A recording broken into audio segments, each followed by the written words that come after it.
Good morning, Raptor Freaks. Lexiot's here. Sorry I'm a little late. Uh, Internet technical difficulties a bit this morning. I think maybe it had to do with like the crazy storm that was out here yesterday. I don't know. We had some crazy Canada Day weather out here in the cottage country where I live. It was one of the hottest days in a long, long time yesterday, with temperatures getting up over 40 and being like over 100 degrees Fahrenheit. And then in the middle of the afternoon, this crazy storm rolled in off of Lake Simcoe and just was so powerful. It blew a tree in half in my neighbor's yard, and that fell into my yard. Um, it was just crazy. It was kind of like hurricane force winds, and the power went all crazy. And like I didn't lose my power completely yesterday, but it was like you could tell lines were down in the grid in different places from all the wind, because I was living in pioneer times. It was like the lighting went all dim. You know, when your lights are like flickering because the electric is all messed up. So I think that there was like some serious problems with the power grid after that last night, and the internet kind of was goofy too. So it just took me a little while to get the internet going this morning. It's weird. But yeah, I'm sorry I'm late. This is the Thursday Think Tank. And if you want to call me today, you're more than welcome to call me. It's the call-in show. We're going to talk about the Raptors roster construction for this year coming up. Talk about the changes that we've seen already, and kind of talk about the possibilities for what we're going to do to fill the rest of the roster, along with what's possible. Blake Murphy has an excellent article out on Sportsnet last night, kind of going over the parameters of it. He's always good for this. He's like a capologist and kind of somebody who keeps tabs on, the moves of the Raptors and what is possible. And well, he's explained it pretty clearly. We're hard capped at $209 million. And realistically, right now, with the players we need to add, which is flexible, I could see the Raptors doing this again this year, like they did this year, past year, leaving one of the roster spots open the whole entire year. Because in some ways, that's the way Ed Rodgers is cheaping out and saving money. And also, in some cases, at this point, it actually makes sense because of the hard cap situation for the Raptors right now. So that would mean, NBA teams are allowed 15 regular roster spots plus 3 two-ways. So basically, we'd have 3 two-ways and 14 roster spots. So you do the math, that's 17 players. And right now, I think we're sitting on 12 players that are in the fold on the contract paper, pen to paper, for this season at this point, with Elijah Martin signing his contract yesterday.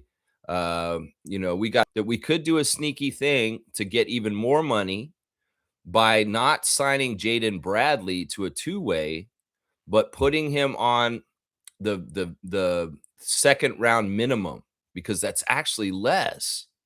So if we see something weird where they don't put Jaden Bradley on a two-way and they give him a regular contract, that's why they're saving money. And apparently the rate that he would get on the low contract as a second round player is actually less than the contract as a two-way, which is interesting. I didn't know that. Blake teaching.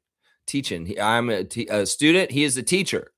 And in some ways, we've got to just learn from him and kind of decipher it all. So I thought that was a pretty interesting idea for a move. In some ways, I want to talk about who's gone and who's here now. We obviously, Brandon's gone, Kawhi's here. That's a big switch right there. They do those things every preseason where they show this is who's gone and who's come in, out and in for that roster, that team. And well, that's the big one. That's a big enchilada. That's the big change. And we've kind of extensively gone over the switch from Ingram to Leonard and what that means. It's a real boost in defensive stuff and a real boost in closing the game stuff.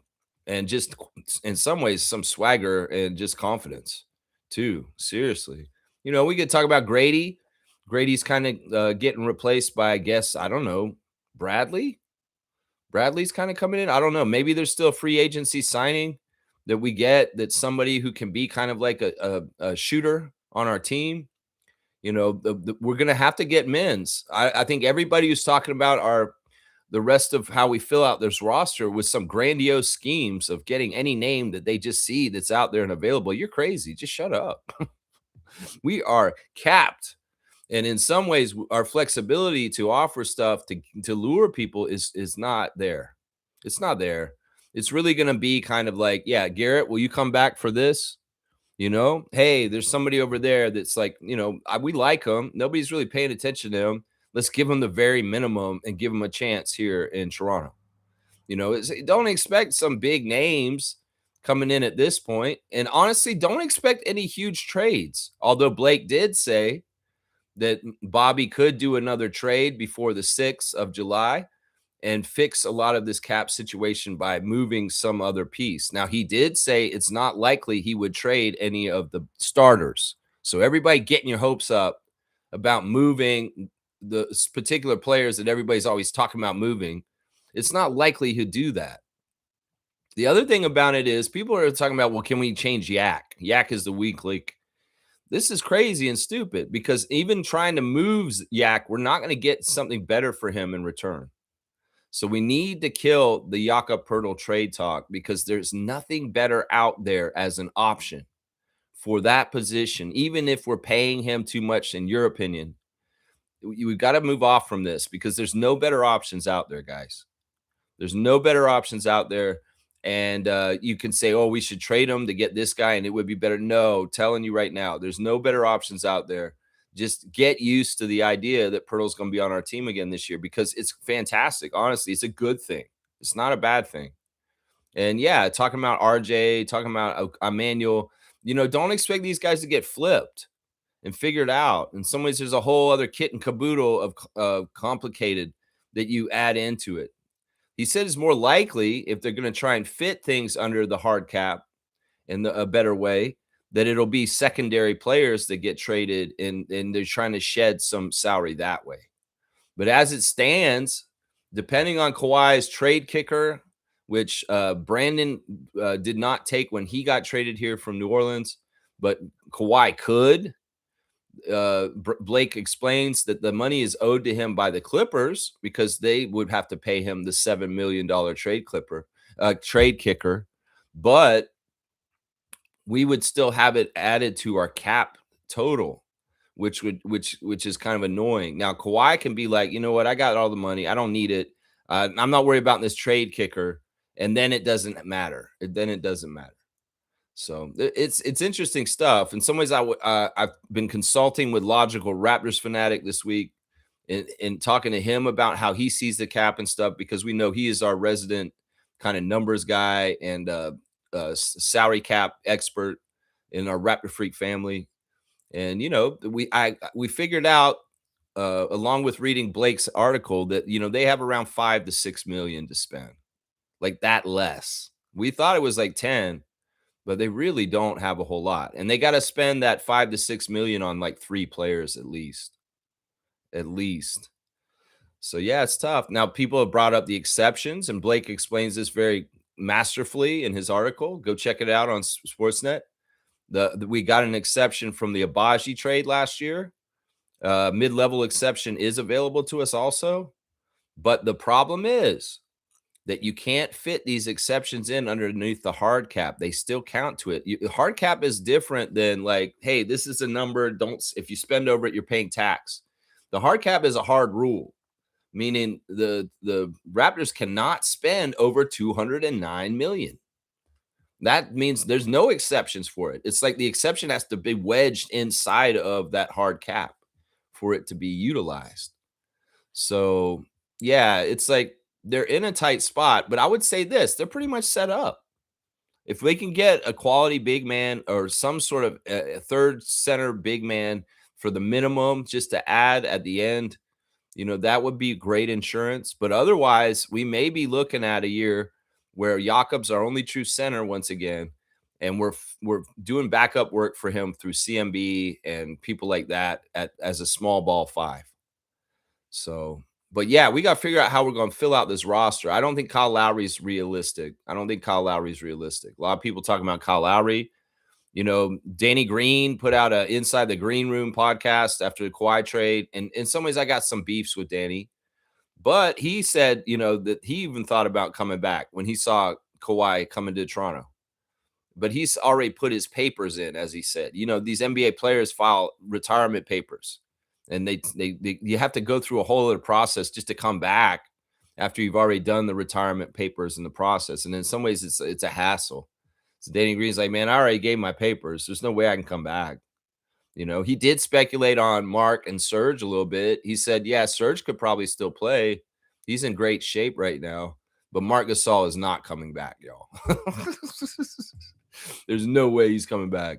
I don't think Kyle can come to us either, because I really do feel like he's really ready to enter the Amazon Prime a career part of his life where he's going to be on TV.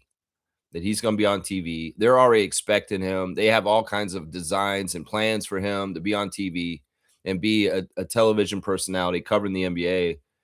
That you know, Lowry being on our team is a little crazy. I don't think it'll happen. I was thinking about it more deeply. Now, Danny Green kind of annoyed me on his Inside the Green Room podcast with Harrison Sanford. I love that Harrison thinks that the Raptors are very much in good shape and that we're going to kick ass, and that Kawhi's stint with us in the second time is going to be very successful. But Danny doesn't think so. Danny's kind of a jerk, man. In some ways, he's showing his true colors that he's not rocking with us, really. He was a one-year mercenary. He came here. He added a ring to his hardware collection. And honestly, he's not really for us, guys. I'm going to say that right now. You know, Harrison brought up, do you think that Kawhi, if he retires with the Raptors, will be known more as a Raptor than any other team when he's done? And Danny says, no, I think he'll be more known as a Clipper. And I'm like, what the fuck is that, bro? Dude, listen, Danny Green, if Kawhi Leonard wins another championship in Toronto, that's two. He's going to be known as a Raptor, you dumbass. You fucking won 2 championships with him already. You should fucking know this. Don't be shading on Toronto and saying, oh, no, we can't remember Kawhi as a Raptor. God forbid that, Danny Green, you idiot who got traded with him and won a championship with him. And thanks to him, you got 2 of your championships. Like, seriously, it's not up to you anyway, Danny. And in some ways, you didn't need to show that haterade side of yourself. Oh, well, he was only in Toronto for 1 year before, but he's been on the Clippers for 7 years. He was on the Spurs for 7 years. I don't see him being known more for as being a Raptor by the end of it. Motherfucker, that was a dream season. You played next to him. You were on the starting lineup with him. How the hell can you not see this, Danny Green, you idiot? Seriously, that's just haterade. That's just, in some ways, that's the American bias bullshit shining through in Danny Green, which I thought you were better than, Danny Green. You've always said nice things about the championship in Toronto and your year here. In fact, I think you said that was the one you enjoyed the most out of the 3 championships that you've enjoyed in your NBA career. So why the fuck would you be so close-minded to the idea that at some point at the end of his career that Kawhi Leonard may be known more as a Raptor than any other team in the whole entire league that he played for? He didn't do jack shit in the Clippers, but failure. In some ways, if you ask Kawhi personally, Danny, would you rather be known as a Clipper or a Raptor when you're done with your career? Danny, of course it's a Raptor, dumbass bitch. Like, seriously, why would he want to be known as a Clipper? That's a fucking failure the whole years that he was there just now. So I don't get it. In some ways, I'm like, you know what, Danny? You just outed yourself in some ways. Yeah, you're one of them. Rudy Gay kind of shit. Seriously, how could he be so close-minded to the idea that Kawhi Leonard could be remembered and go into the Hall of Fame as a Toronto Raptor? The shot, motherfucker. You were there with him on the court. You didn't see that shit. You saw that shit. You were right there, Danny. You saw that 4-bounce shot at the last second against Philadelphia in the Game 7. Anyway, it's just that bias showing sometimes. It's every once in a while you let that little bit slip and we see it. And then he's like that now. Okay, we see Danny Green. We see you rock with us enough to ride on the bus from Marc Gasol and get the ring, but you ain't rocking enough with us to hold up the alumni status of respect towards the team that you got a ring with. Okay, Danny Green, show your true colors. It's green and not purple with us. That's right. No, it's not. It's more purple with the Lakers, motherfucker. That's right. All right, let me check in with y'all in the chat. And as I said, we're talking suggestions. We're talking ideas. We're talking about the Raptors roster this year and how are we going to fill this out. There's all kinds of movement, such a flurry of action and free agency in the NBA in the last day or so. If you guys want to talk about moves and analyze them also in the NBA on this chat today, let's go ahead and do it. You want to call me? You got the number. You're welcome to call me. I'll put you on the air and we'll talk in person on the phone. But let's start off with Trevor J's words of wisdom. Let's see what he's saying here. One of the most underrated blessings is being in your right mind, being able to think for clarity for yourself, make sound decisions, move with peace. Okay. Yeah.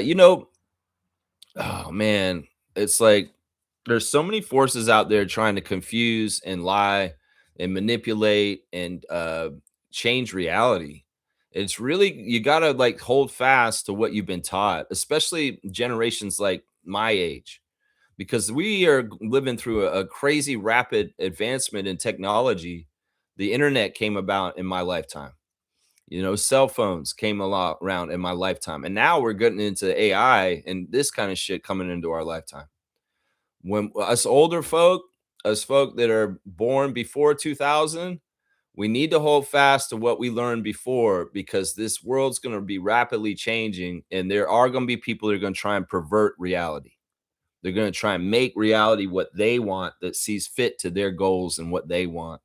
And we grew up in an analog world that didn't really have all this stuff, and we understand right from wrong, and we understand a lot of the stuff that we were taught as children and growing up. And this shit has not changed. It's still the same stuff. It's just that some people are going to try and change reality now, and we need to hold fast to what we already know and we've learned. If it doesn't seem right inside, it's probably because your body is naturally giving you that fight or flight instinct like an animal does. The bunny's in the yard. I see the bunny in the yard yesterday. The bunny's not scared of me because the bunny is used to my scent being in the yard, and it's like he's not a threat, but he should have a threat feeling towards other people when it comes around, you know? So it's like pay attention to your natural instincts, pay attention to your gut.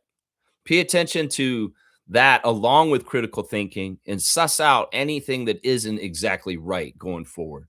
Let's just put it that way. We cannot forget the lessons and ideals and values that we've had since we were children that our parents taught us because things are going to change. And some people are going to want to change us into awful people. And we cannot. We have to hold true and strong to the things and the ideals and the values that we've always known in our lives. Just because technology comes in doesn't mean we change as humanity and we change the way we operate as far as like what you believe in Christ or what you believe in your own religion or what you believe is what right and wrong.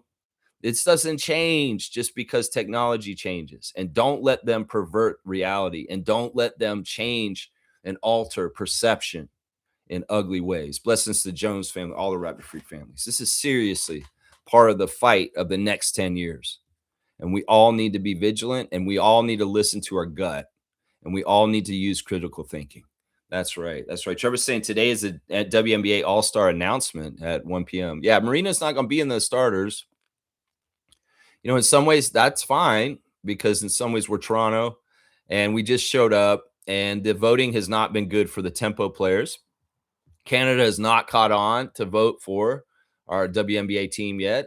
And, across the border, some people are fans and they are voting. But for the most part, Brittany and Marina are not running with the top players in the WNBA in the voting. So don't expect Mabry in the starting lineup that's announced today. But we better see her on the All-Star team somewhere in there. And this will be an accomplishment for her either way because she's never made the All-Star team. So even if she doesn't make it as a starter, it's not a big deal, Tempo fans. In some ways, it'll be really nice for her to be there in the first place for the first time. And then the other thing is, let's hope for her to be in the three-point shootout because she should be in that. I think out of most of the players in the league, Marina Mabry needs to be in the WNBA three-point contest. Yeah. Yeah. So we'll have to see who they announce. I think we can tell who some of the names will be that are announced to start the WNBA All-Star team game this year. Yeah. Yeah. Trevor's brought up the Celtics and Sixers trade yesterday. which is pretty monumental. It is something that we really do have to pay attention to as two division rivals swap players. And well, it's a big Celtics fail. And even the homers at ESPN can't cover this up and say that the Celtics won this. They cannot spin it any kind of way they can. They gave them a D minus for the trade yesterday. They gave us an A minus for the Kawhi trade. They're giving the Celtics a D minus for getting Paul George for Jaylen Brown yesterday, and rightfully so. I don't know what's going on in Boston. As Kareem Thomas said yesterday, what the hell is Boston doing? Like, why are they destroying their team? Why would they do that? Well, don't question it. Jaylen Brown did not have any more time in Boston. That bridge had been burned. And it's kind of crazy how it happened, y'all. I mean, if you really want to know why Jaylen Brown is a Sixer today, it's because of streaming. It's because of what I do right here. You're seeing me do right now. It's because Jaylen Brown had started going online after games this past year and just talking about the game, talking about the plays they were doing, talking about like other players on other teams, like Scotty Barnes being a Ninja Turtle. He was saying all kinds of crazy stuff after games. Like, I love Jaylen Brown. He's a truthful guy. He's an honest guy. He's a real dude. He's a warrior for justice. He's a social activist. He's a free thinker. He's somebody who thinks for himself. He's not under the thumb of the corporate NBA in some ways. And that's some of the problems that he has in the league. It's not him. It's the league it has issues with him. And, I think the last straw was when he said on his stream that day, this past year was the most fun and best year I've ever played for the Celtics. And we all know what this past year was. The year that Jason Tatum was out the whole year.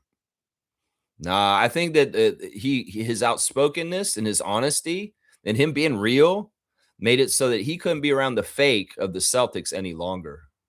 And well, they had to move him. And in some ways, just like Kawhi in leverage, just like Pascal with us in leverage, the Celtics had no leverage at that point.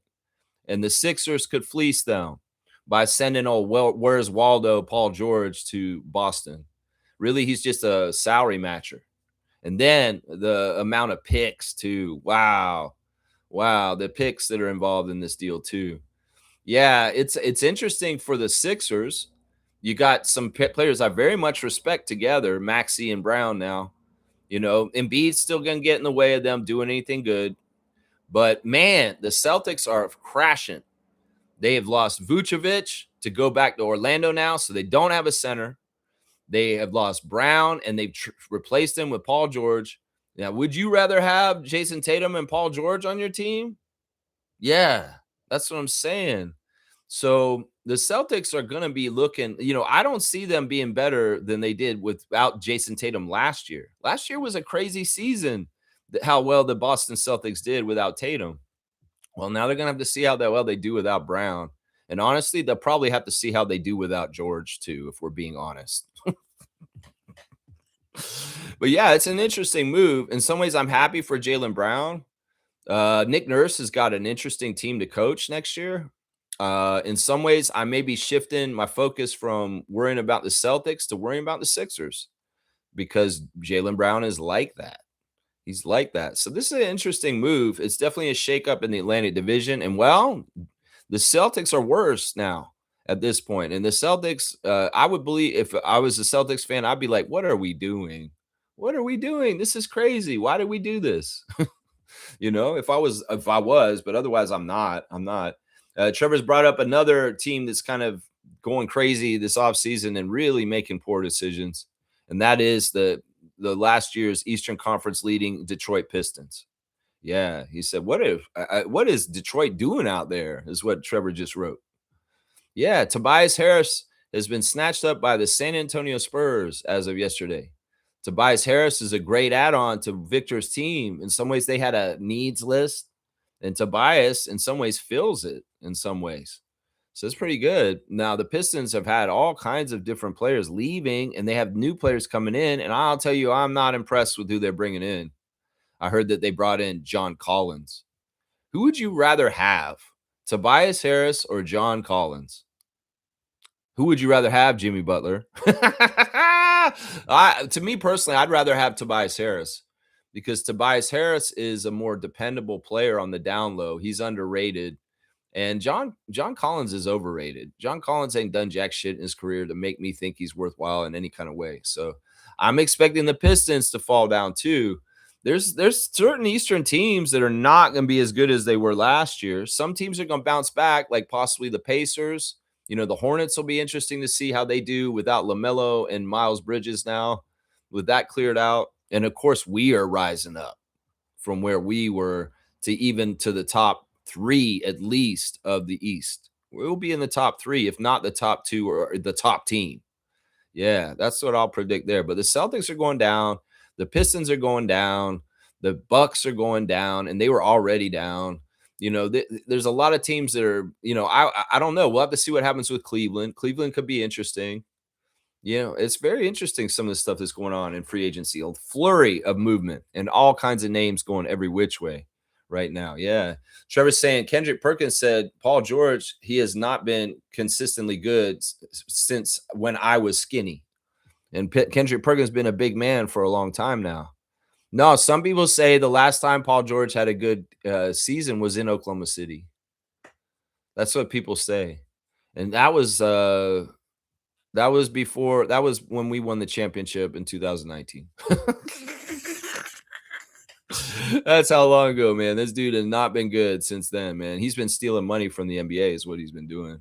That's right. Nako's saying this. Brad Stevens did his best Nico Harrison impression yesterday. No, this is different, man. See, the thing with Luka, he didn't have to be traded. Jaylen had to be traded. Jaylen Brown had to be traded. And everybody knew that. And like Pat Bev said on Fred's podcast, the Celtics fucked up. They showed their hand, meaning that they have to move Jaylen. And that lost all their leverage. And in negotiations with other teams, none of them were giving them proper deals. And this could have actually been maybe the best deal that they were offered. Because everybody's like, well, you have to move him. This is what you get. Take it or leave it. And they're looking around and like, holy crap, nobody's offering us anything for Jaylen Brown. And it's partly because we shot ourselves in the foot and we announced that we had to move him. So our leverage went out the window. So that's really what happened right there, is that in some ways it's too public, the separation between Brown and the Celtics. And everybody had that proprietary knowledge because there's no coming back. In some ways, they had to take whatever they could, and they were some ways on the clock. I think this is a nice fit for Jaylen in some ways. I hate that he's on the Sixers, but once again, these are players I respect and love to a degree as individuals. I just hate the teams they're on. And Jaylen Brown just switches one team I hate for another team I hate. And now he's playing with a player that I love that's on a team I hate named Tyrese Maxey. It's just crazy like that. It's interesting, man. Kareem is here. Good to see our dunk champion, Kareem Thomas. Okay, hear me out. If Lowry and DeRozan are best friends, why not sign Lowry for one-day contract and retire, and sign DeMar on a vet minimum for a year, and he can go retire after the season? They can go both out together. Oh, man, we got to let go of this. All right, I'm going to tell Raptors Nation right now, we're done with our off season for the most part. If y'all want, y'all are crazy. You're junkies. You just want the next high. Oh, we got this player too. Oh, put it in my veins. You want that shit. You want those little dopamine rushes from the moves. This Kawhi one's huge. I get it. I feel it myself, right? But we should stop. We've done our move. We've got our big gun. We've got our big move. And everything after this is going to be window dressing just around the sides. There's not going to be any other huge moves, guys. And DeMar DeRozan would be a huge move. So, like I'm saying, you got to start thinking stuff more like, can we reacquire Ulrich Shamshay and put him at the end of the bench on a minimum contract? That's an idea. That's a true, real idea. If we can get him cleared by the fitness to play panel, it'd be nice to circle back and get Shamshay back as a backup center in our program again. That would be ideal. I would like to see that happen, Bobby, if this is possible. Garrett Temple. Let's see what he whether he's up for it, like his age, if he's still feeling like he can still play NBA level, and he's willing to take the vet minimum and come and play for us, and it fits underneath what we're trying to do. I don't know. We'll have to see. the window dressing, the trimmings around the whole thing, Bobby could be creative in how he fills it in. Is there a player out there that he can get for $2 million that will be the value like Sandro Mamu last year? That may be a move where you guys got to get creative and think about it. Is where is the player that is in that category like Sandro was last year that we can go say, here, you want a chance? You see what we just did with Mamu Kelishvili? Yeah, come here for the minimum. We'll play you, we'll show you off, and we'll build you up, and you will go and make money after us. Is there anybody out there like that? Because that's the kind of player we should look for to fill out the roster. Another kind of value player like Sandro was for us last year. So, yeah, fortunately, it's official. Sandro is a Laker. We announced that on the show yesterday, wishing him all the best luck there. He's very happy to be a part of the Lake show and posting it all. I wrote a nice message to Alessandro telling him you guys will always be part of Raptors family, and we look forward to seeing you guys when the Lake show comes through to the north in Toronto this season. So yeah, it's just how it is. I mean, I knew this was going to happen last December. I'd already been talking about it. Yeah, Sandro's not going to be on our team next year, guys. You got to get used to this right now because he's going to Bismack. He's going to Bismack. He's obviously going to Bismack. And he did. He Bismacked. He Bismacked. Oh, yeah, he did. That's right. That's right. Let's see. Kareem saying this also, or bring on LeBron James. Yeah, you're crazy. All right, just stop, man. Listen, you and I, we go to rooms. In some ways, you have to be more aware of your addictive personalities.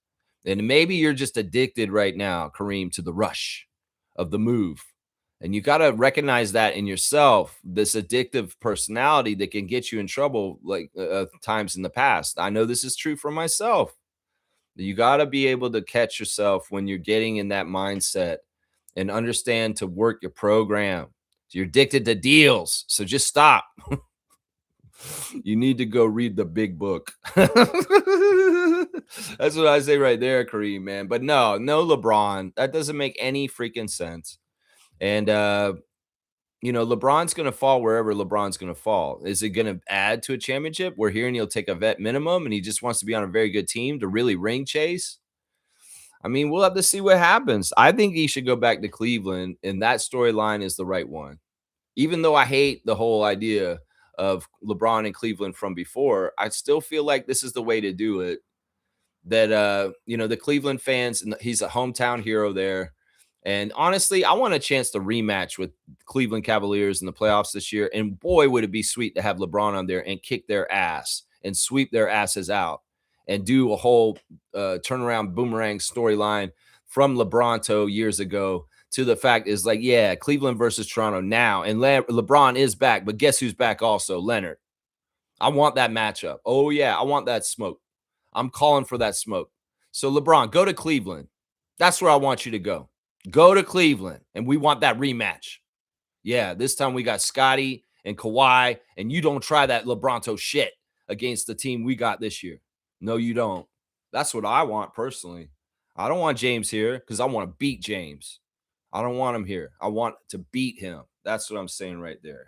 That's right. You're saying it will be sold out seats every game for farewell tour, and plus it would be the greatest team constructed. That's bullshit. It would not be the greatest team constructed. The two greatest teams ever constructed in the history of basketball are the dream team of 1992 Barcelona Olympics and the Raptors of 2019. Those are the two greatest teams in the history of basketball to this guy right here. Because that team that won the championship in Toronto in 2019 was extra badass, and you know it was. And so was that dream team with Larry Bird. And you know what? And this is funny because Rowan Barrett Sr. brought this up on Hello and Welcome podcast. You know what he said? This is so interesting, and it makes so much sense. He brought up the Lakers team with Karl Malone. Why would he bring up the Lakers team with Karl Malone? Oh, these are old guys in their end of their career ring chasing. Gary Payton, Shaquille O'Neal, Steve Nash, Karl Malone. They tried to do this in LA. Remember that? But it didn't work. They're just throwing people together, and it was a big, huge fail. I feel like whatever LeBron's going to do this year is going to be exactly that.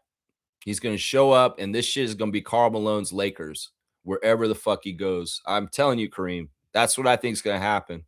I think this is hilarious too, because Rowan Barrett said this to William Liu and Alex Wong, that the USA, Team USA in the Olympics is kind of like the Karl Malone Lakers. They're a collection of good dudes, but they're not really connected and they don't really work in some ways. And that's informed how he's been building Team Canada to come and topple them. That's right. He has a very, very interesting plan. He laid it all out for us on Hello and Welcome podcast. And it's interesting, his strategy for how Canada is going to beat the United States in the Olympics eventually is very sound.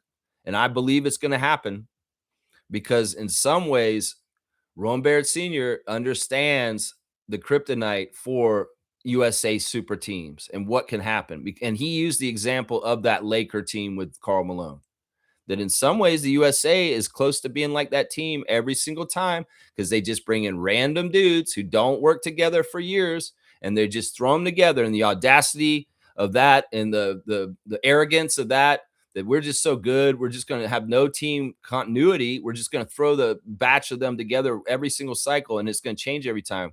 Well, Rowan Barrett is going to capitalize on that and make them pay for it, that arrogance at some point. And that's part of the reason why we're running the Canada program a certain way. In fact, Rowan let it be known that he has been working on this project that is coming more and more closer to fruition since the 2000s. He started figuring this out. You know, he started working on this when SGA was in the 6th grade. He's been following Andrew Nebhard, his own son, obviously, and Shea this whole time. And they've been building these guys on purpose a certain way. Rowan Barrett went over a couple of different times where people questioned his decisions as the leader of Team Canada. Why are you putting Shea Gilgeous-Alexander on this team? When he was very young, Gilgeous-Alexander was not like totally it, but Rowan saw something in him. He said, no, we are putting him in the program and we're going to see him through. And he believed in him. And in some ways, SGA is not SGA today without Rowan Barrett Sr. seeing him through. He said, I've been working with Andrew Nebhard since he was a little kid. And I've been working him up to this point. He's a winner. Every place he goes, he's a winner. That's the same as my son, RJ. He's a winner. Everywhere he goes, he's a winner. Duke, high school, everywhere he went. And this is the thing. This is the way you build a program, you know? The continuity. These guys are committed. They're committed like the Lithuanians are committed. Jonas Valanciunas was on Team Lithuania for like 40 years, it seems like. I know he's not even 40, but it seems like he's been on that team that long. That's the thing. And that's going to be the thing that gets us past USA and the international FIBA play is going to be that. Because we've got a very talented team. It's funny, too. Rowan talked about the lack of big men on Team Canada and the problem with that with William Liu. William Liu, first of all, be more professional. Stop cutting off your guest when he's trying to answer questions just for your own ego and your dumbass little jokes. And stop dropping F-bombs in the middle of a conversation with the head of Team Canada basketball. It's so unprofessional. And you look like you make me look like a professional. The way that you do your shit on your show. You got to tighten up, William Liu. Seriously, you're kind of cringe the way you were interrupting Rowan Barrett and also dropping curse words in the middle of it. Dude, don't talk to him like he's your buddy and you're in the basement eating ramen and watching some movie. Seriously, talk to him with the respect that he is. He is the GM of Team Canada basketball. And you're lucky to get such a good guest on your show. And you should treat it with that kind of esteem, William Liu. That's just a little bit, you know, I would tighten my shit up. If I had Rowan Barrett on my show, I would be very professional. And I would be doing it in a way that y'all probably wouldn't have never heard Lex do it. Because this is very off the cuff and just natural and organic, this show. But I wouldn't be acting like that if I had that kind of guest on the show. And you could tell he was pissing Rowan off. Rowan did a couple things where he circled back after William Liu interrupted him and said, as I was trying to say, you know, yeah, you got to work on your interview skills. And Alex Wong, you're okay because you just sit there and you're quiet and you just add little funny things here and there. But man, William Liu, you got to do way better with the interviews. In fact, Mike Roach is 100 times better an interviewer than you are, William Liu. 100 times, million times better. But either way, you guys got to go watch that interview. This is mandatory watching for Raptor Freaks. Rowan Barrett lays it all out. He has a plan for big men. He started the big men camp here in Canada, and he has a crop of big men that are coming up. And Zach Edey's in the middle of the crop, but he's not the only one.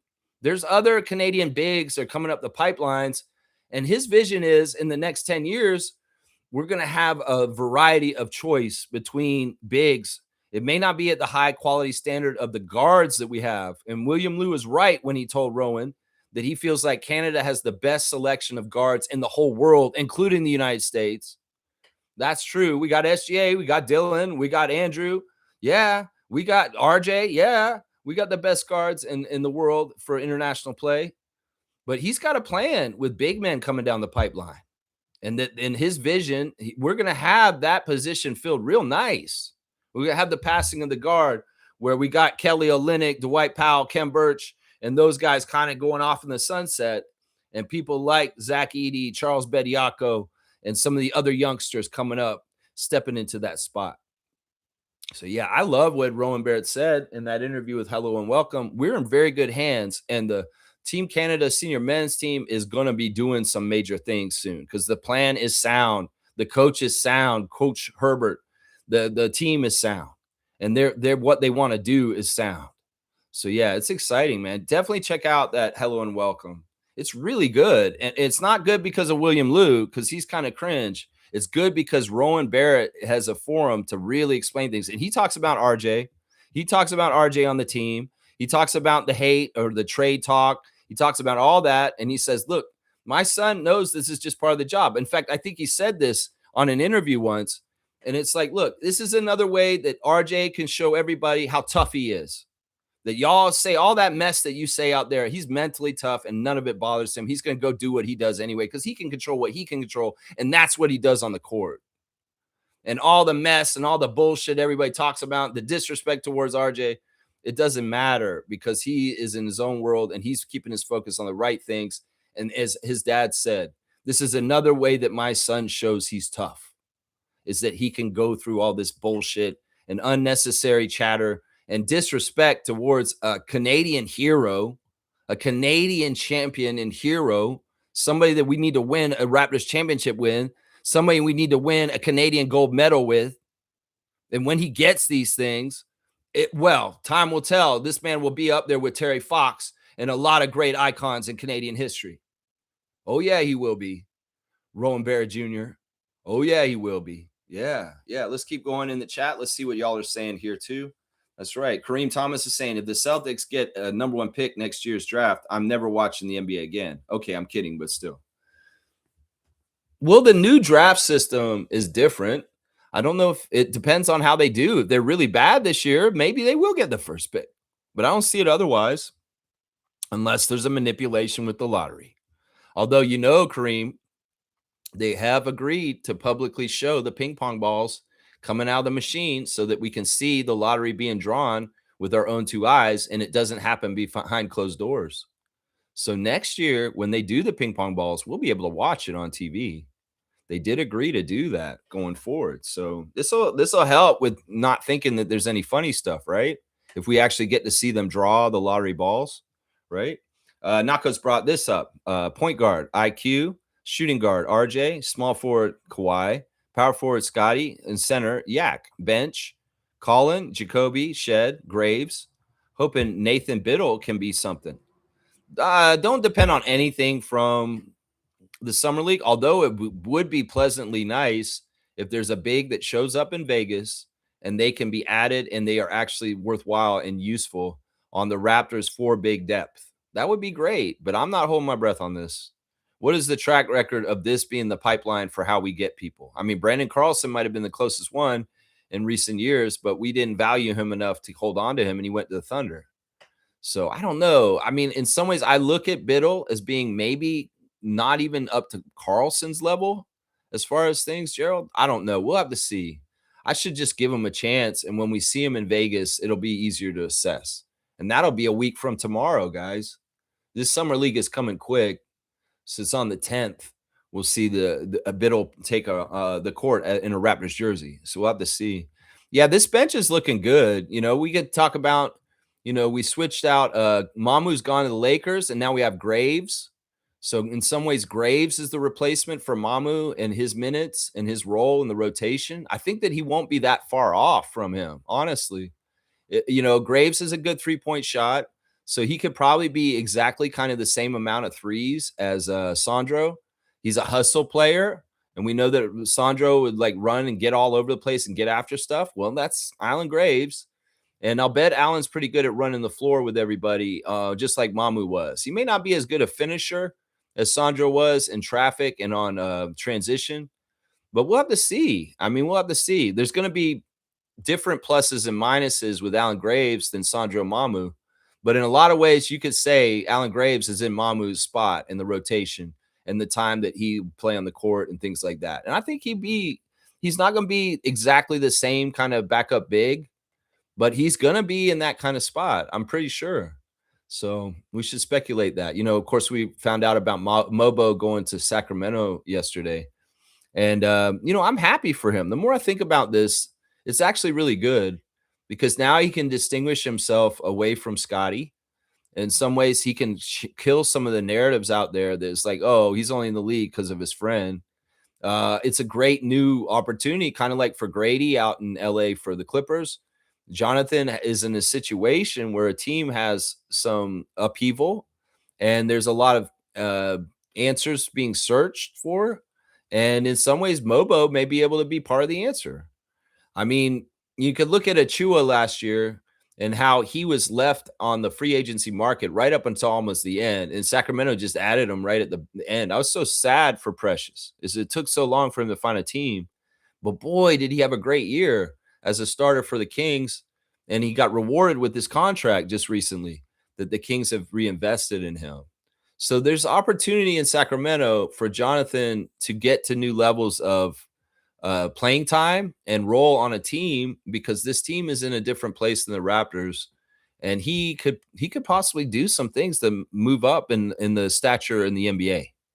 So it's a good thing. In some ways, I was sad about it. And I wondered about Scott and how he's upset. But you know what? If you think about Barnes, he's probably like, you know what? I just lived a dream. I just played 2 years with my best friend on my team.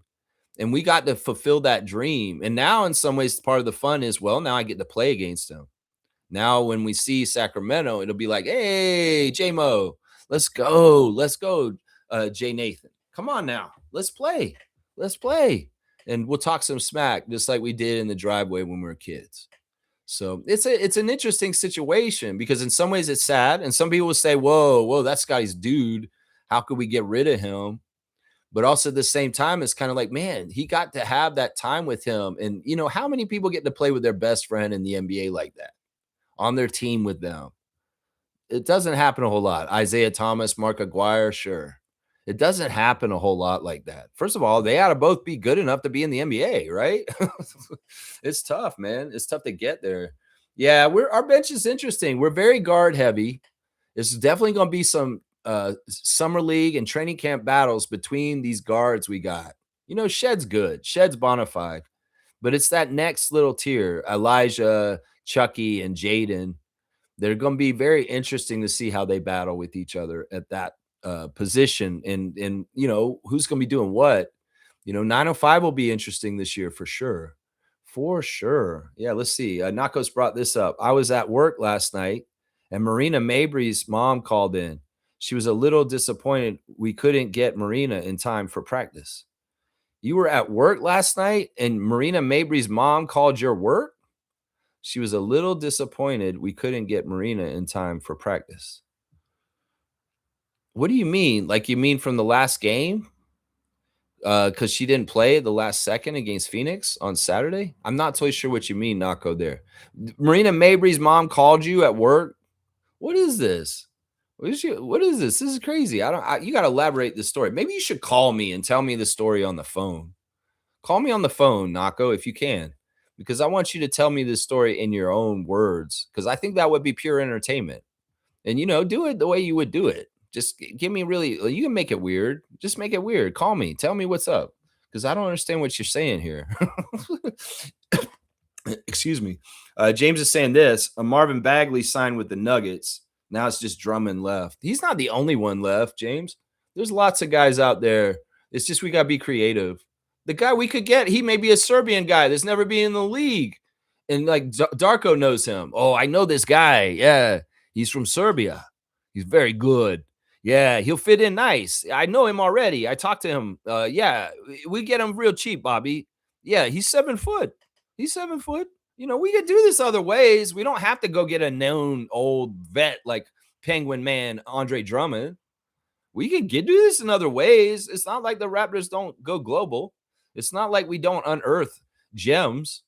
You know, shit. Let's go get Charles Bediako. Let's just say, yo, bro, RJ's dad told us about you.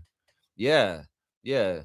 We're gonna get you, bro. You're gonna come run with the Raptors at the end of the bench this year. You're from Toronto. Yeah, you're gonna be on the Raptors, bro. You're on Scarborough. Now you're gonna be on the Raptors. Go get Charles Bediako. Shit, go get Frank Mitchell, Raptors. Seriously, I dare you, Bobby Webster. Try and fucking sign Frank Mitchell, Frank the Tank. You put Frank Mitchell on the Raptors, you got size. You got a very interesting, powerful weapon just in case. Look, he doesn't have to play a lot. He may not be exactly an NBA player, right? But I'm telling you, he'll get rebounds and he'll be a big, huge person out there. I mean, I'm just saying, you could get, why don't we mind from the Canadian Elite Basketball League? We're in Canada. And you know what? That's where all the really good Canadian players are in the Canadian Elite Basketball League. And there are bigs that are Canadian in that league, Frank Mitchell. So I would say, why not? Raptors, you guys go watch Frank Mitchell for Scarborough Shooting Stars. And you tell me whether you would think he would be fun to have on the Raptors. Man's built like Big Baby and Oliver Miller, and he rebounds. He got 22 rebounds in the game the other day. He broke the record for the most rebounds in a CEBL game. And I'm telling you right now, he's got nice little touch. He's got some hook shots. He's got some offense. And he is a very tough defender. So, I mean, we've got options here. We don't have to go the regular route. We don't have to go with known quantities. We don't have to go with washed up, long-time NBA veterans like Penguin Man. Seriously, there's options out there still beyond this. That's not the only option. That's right. That's right. Banana Bread Tan's back in the chat again today. Good to see him. If you got LeBron, where would you play him? Also, he would demand the ball. It's just a headache we don't even need. Come on now. It's like we got Kawhi. Now we're in line to go fight for championships and actually compete for them. We go get LeBron. You just take that all away. That's the way I look at it. In some ways, LeBron is a blocker. He's going to block you from it just because of all the extraneous extra shit around it. And it's funny how he's saying he wants to just ride the coattails to try and get a championship. He needs to be on a team with two good players with him.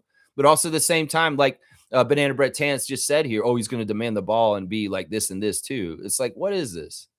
You can't have both. Either you're going to sit on the bench, you're going to be the fourth best player on this team, or you're going to be all out like that. No, this is too much confusion. This is honestly latent toxic. This is toxic. This is toxic. No. Anybody talking about LeBron here, you're crazy. This is in some ways just LeBron Glazers having wet dreams about him in a Raptors jersey finally now because he's available. Oh my gosh. We got LeBron in Toronto. Oh my gosh. Come on, LeBron Glazers. Come on now, LeBron lovers. Just leave it alone, man. He's always going to be an op. You just want him on our side just for your own jollies. The rest of us who have our minds on straight, we're like, no, we don't want LeBron on this team. You know, seriously, come on now. Adriana was letting you guys all know that I was having internet problems. I appreciate that, Adriana. And I appreciate that you're back in Canada. She got back late last night. Thank God. And I'm really happy that she's back. I'm really, really happy. Yeah, Seymour saying this offseason so far feels like a Royal Rumble. Royal Rumble? Really? Thanks, Commissioner. I mean, it's a shakeup. In some ways, we got to wait for the dust settle and go look at all the rosters and see kind of what they look like now. In some ways, it's really hard to gauge the landscape of the NBA when there's so much movement all at once to really kind of see, well, what is the power structure now? I'm sure we have jumped up. You know, I've always used the analogy of the escalator at the mall. And, well, NBA teams are on different steps of the escalator, and Larry O'Brien's at the top of the escalator. Well, we definitely jumped some steps up above a bunch of teams. and we're up near the top of the escalator now. In fact, Trevor was reporting yesterday that some reputable analysts and betting people and stuff like that are saying the Raptors have the third best chance for the championship next year now with Kawhi Leonard on our team. So, yeah, we jumped up a few steps, and now we're up there with Oklahoma City, San Antonio, and New York, up near at the top of the escalator and ready to reach out and grab the next Larry O.B. next year. That's it right there. It's awesome. It's awesome. I love it. KT saying LeBron wouldn't demand the ball if Kawhi and Barnes are on the floor. Listen, let's just stop even writing this fan fiction, Kareem. This is not realistic. It's not going to happen. And honestly, these kind of topics are for Raptors Digest. They're not for Raptors Freak. So seriously, I will talk about realistic things like this Kawhi trade that happened and realistically and happened. But should this just fan fiction, crazy ass LeBron Glazers wet dream kind of shit? I don't have time for this. I did 4 hours on this show yesterday. And in some ways, my time is valuable. Stop wasting it with bullshit like LeBron fan fiction is what I'm saying. Okay? Let's keep going. And thank you, Adriana. That's right. Shaq Lindsay saying this. Boston fans triple hating, and hilarious. Triple hating. Triple H. Heated and hating. I'm sure they have all kinds of interesting things to say about Jaylen Brown at this point. Some of them are probably diehards and they're in their feelings and they're sad. And they're like, man, Jaylen was always my favorite Celtic. I'm so pissed at this. They're upset. Some of them may be like how we were with DeMar when he got traded for Kawhi. Some of them may be like, I never liked him. I was always with Tatum. I was always with Boston not having that idiot Jaylen Brown. Who the fuck does he think he is? Black Wall Street. Yeah, the racists. The racists might be like, yeah, I'm glad Jaylen Brown's gone. The racists in Boston. Yeah, I don't know. I'm sure their fan nation's divided and they're all in upheaval. And they're probably very worried because they know their team's getting worse in free agency right now. Yeah, Vucevic was your center. You landed him. Wow, he must have really hated Boston. That he was like, you know what? I kind of miss Magic Kingdom. You know, I kind of miss the days I had down in Orlando. It's been a while. I haven't been there in a while. It was a lot of fun to play for the Magic. I'm going to go back to Magic. Sorry. Peace out, Boston. Yeah, sorry. I know you moved all this stuff around like Porzingis and this, and now you got me, and I'm supposed to be your big quality center. Well, I'm out, bro. I'm going back to Orlando. Sorry, Brad Stevens. I love that. In some ways, Nicola, you get more respect from me that you walked away from Boston just now. You get more respect from me for that. That's right. That's right. Adriana saying, no problem. I just didn't want the RFF family to worry. You're so sweet. You're so sweet. Your presence being back in the country just makes me happy. I'm going to say, I'm not going to lie. The last week, I've a little bit been in shambles without Adriana around, calling to wake me up in the morning. You know, that's one of the things she does. She calls me to wake me up to do the show. And when she was gone, she did not do that. And that was part of why I was like, oh, no. I got up at 9:15 one morning. I'm like, oh, shit, I got to do my show in 15 minutes. I miss Adriana's wake-up call because she kind of gets me on track to get on here on the right time. So I'm so happy I got that wake-up call this morning. Oh, my gosh. I appreciate it. Oh, my gosh. I appreciate it. Let's see. Nako's saying this. Bron or RJ would have to come off the bench. I don't think that'd work. Yeah, there are some people, forget about the Bron stuff and no more Bron comments. If you're talking about LeBron James and any more of the chat down further, go ahead and erase your comment now. There are some chatter with some of the Raptors fans that they think RJ should come off the bench. Stop doing this. Y'all do this all the time. You've been saying this since RJ showed up. People want to put RJ off the bench. They want to start calling with Scotty and Kawhi. It's an interesting look, but there is seniority and there's also things proven in the past already. Stop doing this. Bobby made it very clear on Open Gym. Once again, he's the guy who's designing this and he's the one with the plan. You know, the other thing is, as my question at the coach's open house for Coach Ivo Simovic was, well, how do you guys decide who gets to start and who gets to play the amount of minutes that they get to? And he very clearly said to me, it's by how they're paid. So if Colin Murray-Boyles is making more than RJ Barrett, he can start, but he doesn't. So this is part of how you get the value for the big contracts. If you have a big contract, you're starting. And that's the rule right there, guys. It's not about switching in and switching out right that. You invested the money in the dude. He's a starter. And that's IQ. That's RJ. That's Kawhi. That's Scotty. That's Jakob. He stated this very simply and clearly and explicitly on Open Gym, the draft edition of Alan Graves. You listened? I can't wait to see Colin and Alan wreak havoc off the bench with Shed. That's exactly what Bobby said. Listen, Colin makes a leap. The people are not available for games. He's the first one getting in the starting lineup, or Walter. We're not sure. It could be either one of those two, depending on the position. If it's a guard, it's probably Walter or Shed. If it's a forward or a center, it's Colin Murray-Boyles. Part of it is we need the true center to start just to establish things at the beginning of the game.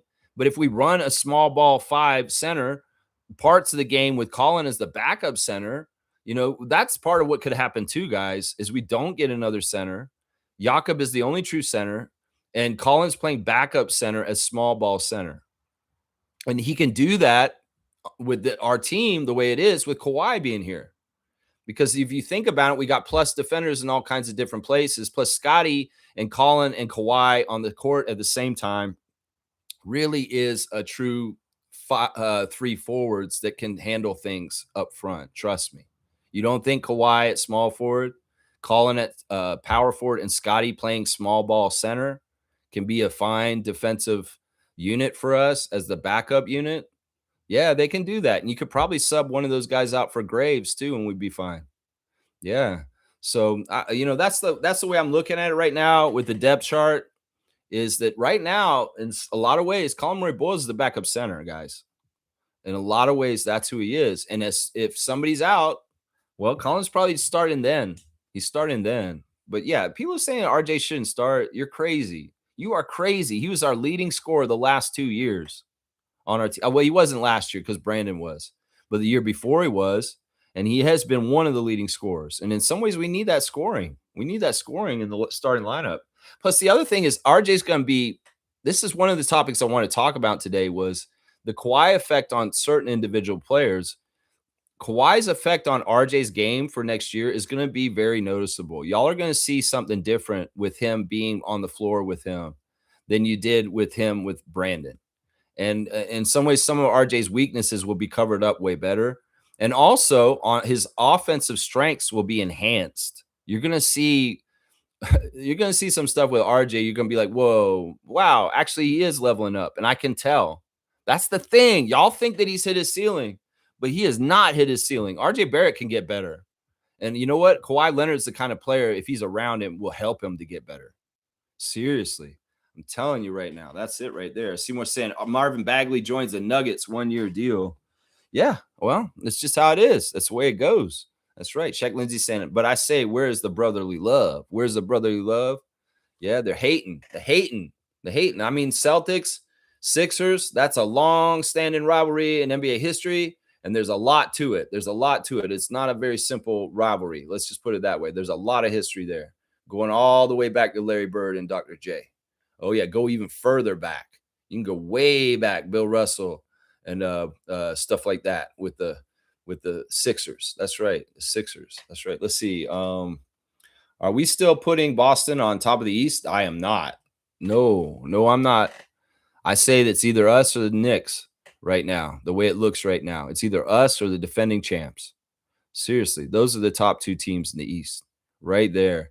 And who knows, maybe the Knicks will have some fallout post-championship headache. The Knicks, to have everything perfect to get to the championship and do what they did this year is hard. And in some ways, their path to get their back there again is not going to be easy. It's different with the Thunder. They have a chance in some ways to do things, but to hold things together in the Knicks, they've already lost Mitchell Robinson to the Celtics. And if they think he's going to be their starting center, they're crazy. I'm going to say that right now. So the Knicks are already changing on the down low, and this happens every time a championship team happens. Shit, it happened to us with Kawhi. You're going to lose players after you win, and it's not going to be the same team. And to repeat in this NBA is harder than ever. And the pattern has shown since we won the championship. Nobody's repeated. New champions every year. So Knicks, don't expect a repeat. The pattern has not shown that is probably likely, is what I'm saying right there. That's right. Yeah, the East is wide open. That's right, Seymour. Last year they said the East was wide open. Now it's game time. Well, it was in some ways. You say it because the Knicks did win it. but Detroit got the best record. I think the East is wide open again this year. Yeah, for sure. For sure. Don't just anoint the Knicks the possible favorite. In fact, a lot of people think that we may be better than them going in the season with Kawhi. So yeah, don't give him that. No, don't give him that. Yeah. Where is Scal? Where is Scal? Oh, the Scal Labisery, the guy who was in the G League that played for Charlotte for the Greensboro Swarm. Scal Labisery, that's who you're asking about? I don't know where he is right now. I mean, that's what I'm saying. There's a lot of talent and a lot of edges around the NBA, and we just got to be creative. That maybe I don't know. Our scouting group should be still good, even though Masai's gone. Although Masai really was the head of our scouting group, and he really was the one who ran our global networks for scouting. That's not really Bobby's expertise in some ways, is the scouting networks. That was definitely Masai's area. Definitely. In his feelers and his people all over the world, Africa, South America, Europe, Asia, all over North America. Yeah, I don't know. We'll find somebody. I just want to see the creativity and what Bobby does to fill our whole roster out. And I really am predicting they're going to leave a roster spot open. They're going to do that again. This is some new age weird way to save money for the owners.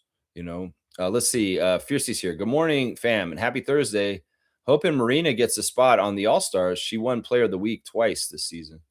Yeah, she should be an all-star. I mean, it'd be a travesty if she wasn't. It would be symbolic of the WNBA being very bad at promoting themselves or doing things to help themselves. There has been a lot of that in the history of the WNBA where they shoot themselves in the foot because they're just not doing things correctly. And if you don't put Marina Mabry on the all-star team, you are not doing things correctly. And this would be just more kind of what is it? What's the word? Idiocy or just ineptness. This would be ineptness. I mean, it's no joke that when the Liberty won the Commissioner's Cup the other night, as soon as Kathy Engelbert grabbed the microphone, the whole entire crowd booed her like crazy. That's what I'm saying. In some ways, the WNBA needs new leadership, and they need a better quality control overall for the whole league. There's a lot of mistakes and dumb stuff happening for the WNBA, people doing jobs and not doing their jobs fully and correctly. And well, Marina Mabry doesn't make the all-star team. That would be a WNBA fail. That would be a WNBA fail for sure. Yeah. Thank you to Adriana. That's right. Stargate's here. Let's see here. He's got something to say. He's going to double in with what I'm saying here. Look, man. LeBron is not coming here. Stop.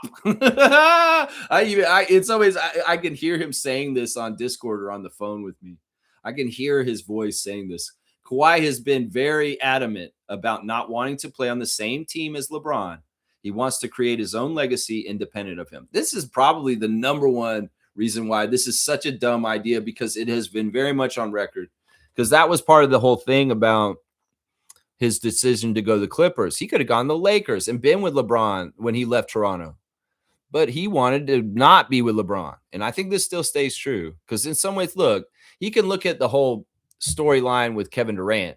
Kevin Durant has intertwined his career with Steph Curry. And in some ways, he can be like kind of like, well, you never won without Steph, Kevin. It's that kind of like thing that's going on here that we're talking about. Stargate's exactly right.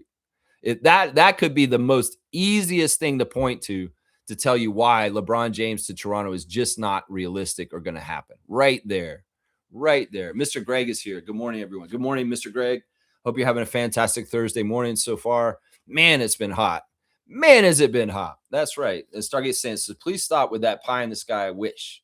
Yeah, it's silly. It's fan fiction. It's just glazing. It's some sort of weird like honoring and glazing. Oh, we got to have LeBron in Toronto.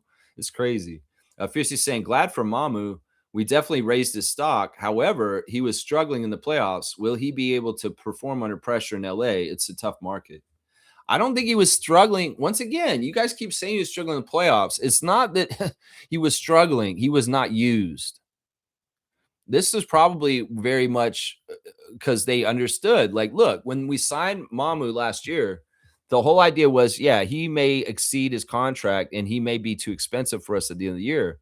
So we're using him during the season. We're helping him to showcase himself and bring him elevated in the eyes of the league. But at the same time, we're using him as a backup big that's very useful and versatile through the regular season. But in the playoffs, we don't have to use him because he's not in the future plans. In some ways, we have youngsters on our team we'd much rather give those valuable playoff experience minutes to than Sandro because we know he's not coming back next year. So it's not that Sandro did bad in the playoffs. It's not that he's washed in the playoffs. Darko and the team conscientiously decided not to play him because they wanted to dote on Colin, Jacoby, Jamal, and guys that are in our future plans. Does that make sense, Fiercey? It's not that Sandro's bad in the playoffs. It was a very, very concerted decision to say, hey, he's not in our future plans. Why are we investing playoff experience and time in him when we know he's probably not going to be on our team next year? That's what it is, Fiercey. It's not that he's not good in the playoffs. It's not that he's a bad playoff performer. We very much made the conscious decision to hold him out and not play him that much. We could have played him 20, 30 minutes, and you might have seen the production he normally has. But we held him out, and he played like 5 to 10 minutes in games. He can't get production playing only 5, 10 minutes. That's exactly what it is. So I'm not taking this thing you're trying to paint on him that he's not a playoff performer. He's not good in the playoffs. That is not true. We didn't play him on purpose because of what I just said. Is that right there. Yeah, just a guess is here. Good to see you again. Free, go Raptors. That's right. Let's go. Let's go, Kawhi. Let's go. That's right. Shaq Lindsay saying this: Raptors are not going to make any more moves until the trade is finalized and an extension is worked out. Kawhi has a trade kicker that we need for him to waive or work it into his extension. Yeah, we'll just have to see how that's all handled. Once again, the person to trust is Webster. The man's a genius with the salary cap and doing maneuvers and in creative ways. He has ingenuity. In fact, he probably does stuff sometimes that we don't know because we're not in the GM world and know the finer minutia of the very finer things about doing that job. But I'll bet you there's things that Bobby does from time to time where other teams take notice and they're like, holy crap, I never thought about doing that. Can we do that sometimes, Jim? Actually, I was looking at it. We could probably maybe do that in some ways. Man, Bobby Webster, wow, that's amazing what he did up in Toronto. I bet you he does shit like that all the time. Like on the down low. He does some sort of creative like problem solving. And he does some sort of trick. Maybe it's a clause. Maybe it's with a thing that nobody ever thinks about. Oh, you could do this to get around this. I'll bet you he does this sometimes. Seriously. I bet you he does. And people steal it from him afterwards. I bet you that's what happens. Yeah, Cool Cat's here. Good morning, Raptor Freak family. Wow. So many changes. Guess when you have billionaire owners, the business displays ruthless allegiance to profits. This is a very heavy way to look at it from the top, Cool Cat. A very, very heavy way to look at it. I just look at it this way. Adam Silver wants the league to be fresh. They've really encouraged movement and players in the league a long time ago. They started doing this. I can remember where things got really hyper and crazy with all the movement. And I was like, wow, this is a lot. Because when I was younger and I was a kid, there wasn't this kind of player movement. You had players play their whole entire career for one team and held on. But there was a movement with the players to have freedom to get away from their teams if they want to. And they got more power. So in some ways, what you're talking about isn't the power of the billionaires and the owners. It's the powers of the players to be able to decide for themselves and where they want to be. And it's an interesting thing. I think Adam Silver wanted that environment to be like this because it does keep the product fresh and it does get fans in a frenzy seeing all this stuff the last couple of days and gets them all amped up and excited for the next season. I know that's for sure for us up here in Toronto with Kawhi coming back. So I think that's what it is. In some ways, it's more power to the players, honestly, that it's like this. But I get it too. I get the aspect you're saying. Yeah, facepalm. Okay. Banana Bread 10 saying, Cool Cat, if I was a billionaire owner, I'd be going for championships. Masai would still be here. Well, I think that the calculated thing that they figured out was they wanted to save money. Ed Rogers didn't like Masai. And they figured that he had established things here and built things up here to the point where we didn't really need him to continue to be here to keep it, to caretake for it in some ways. Like I said, a lot of this stuff in some ways was quality control with Masai. And well, they didn't like the Raptors organization and the president of the Raptors doing a lot of the marketing, the image, the shaping, and that kind of stuff. Because that's what Masai was in charge of a lot too. Was the way that our logo looked, the way that our jerseys look, the way that the whole team comes off as a presence. That was a lot of like what Masai was thinking about a lot while he was in charge. And in some ways, you could make the argument that Masai built the culture, built the identity, built the look, built all that. And now in some ways, it's like, yeah, you figured it all out. Thank you. Your job's done. Does he have to continue to do this over and over again? Keep setting it? I think that was part of the reasoning and why they let him go. And Bobby will do the GM straight up work. And he's not involved in doing nights like Giants of Africa. He's not involved with setting the whole feel of the team, the social justice warrior stuff. You could tell there's a lot less of that last year. And there was more corporate partnerships with WWE and Bills and all these ads and companies trying to sell shit with the Raptors in conjunction. That's where we pivoted from. We pivoted from the social justice mindset of Masai Ujiri to the let's make some money of Keith Pelly. And that's the thing that we got to understand, and part of the reason why. I mean, I agree. Masai is a driver for a championship. He has a competitiveness and a character that is just does not sleep, and he eats and breathes trying to get the next championship for the team he works for. But now he's doing that for the Mavericks. And in some ways, I get it, man. I would have loved to keep Masai here, but we knew this was going to happen, and now we've dealt with it. And in some ways, we've gotten over it, right? Shaq Lindsay saying this: Do we think we can bring back Ulrich, or has that ship sailed? It's so unclear. He's playing for Cameroon right now, so he's health wise able to play. But I haven't heard any official words about the fitness to play panel. I'm wondering if they're just trying to bury him and he's just going to go away, and they never want him to come to the league ever. Maybe this is some sort of weird thing about Ed Rogers and Masai. Maybe it's something to do with the NBA and Africa.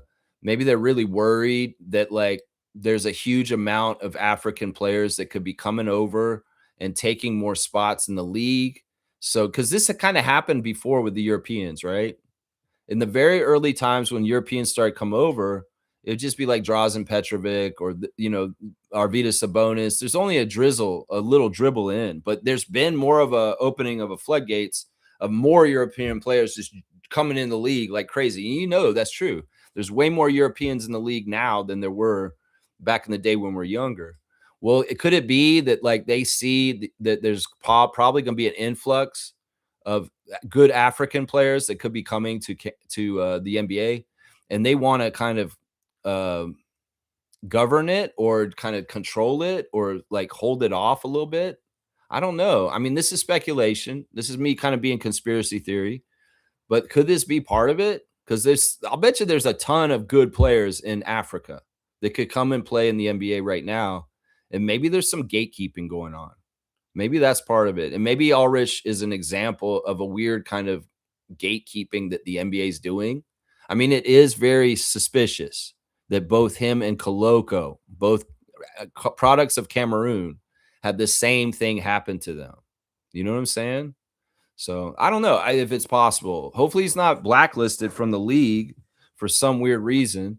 And all the Raptors fans who are saying he was horrible and he's not good and he's a waste of time, you're wrong. I'm going to say this right now. Did you watch Shamshay as much as I did with 905 and everything he did while he's on the Raptors? You are fucking wrong. That guy has the same body as Giannis Antetokounmpo, and he has a really good skills, and he is absolutely worth bringing back and trying to develop still. And once again, this kid is not like way older. He's only still like 20 or 21 right now. So he's definitely a reclamation project I want to see the Raptors reclaim, because he could actually be a really big, huge help for our big depth on our roster right now. And he doesn't need to be paid everything and all that either. So yeah, well, let's circle back and get Shamshay. Seriously, that's what I want, Shaq Lindsay. That's right. Banana Bread Tan saying good morning. Fiercely saying this. Everyone talking about Kawhi, and I barely see recognition for Brandon, despite him significantly helping us last season. I hate this for him. Not his fault.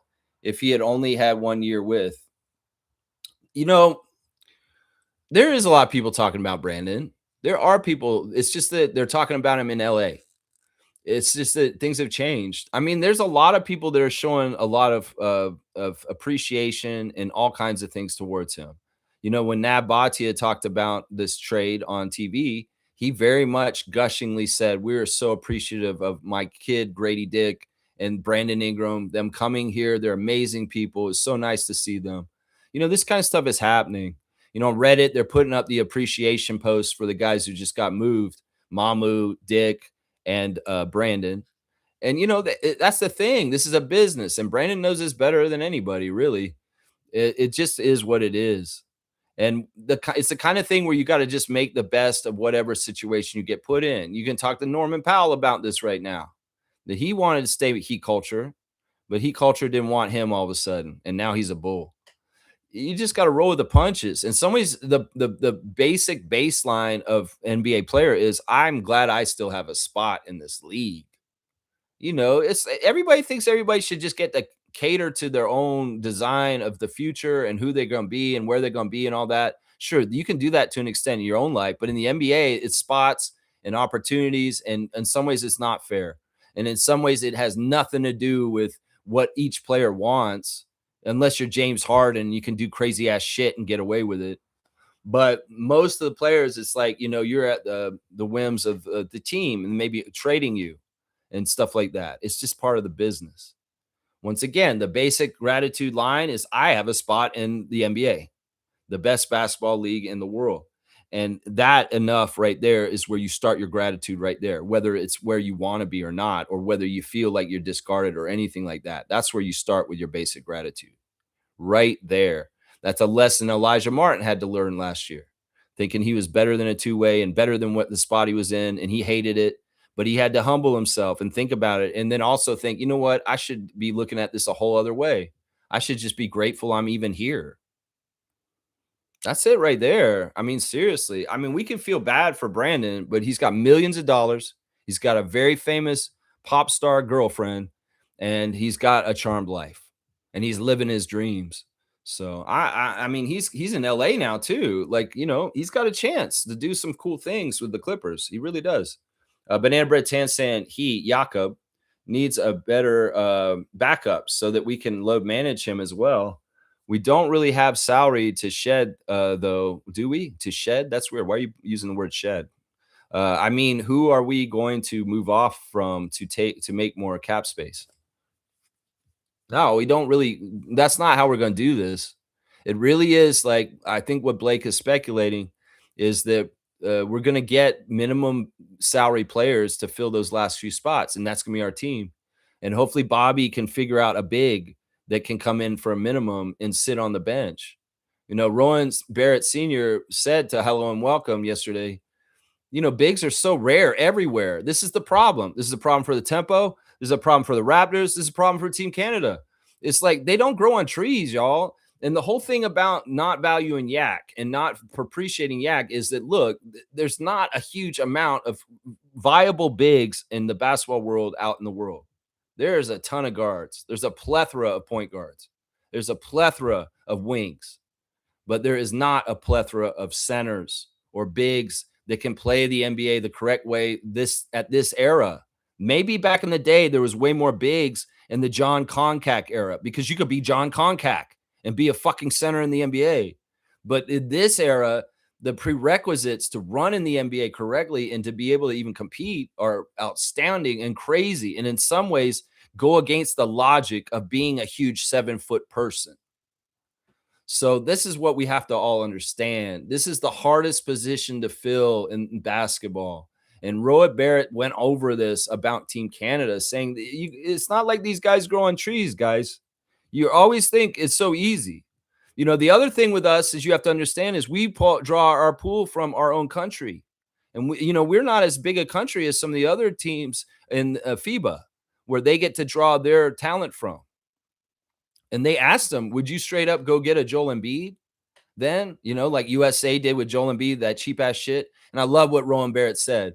He said this. He's like, look, we have to think about the players on our team and whether they would respect this.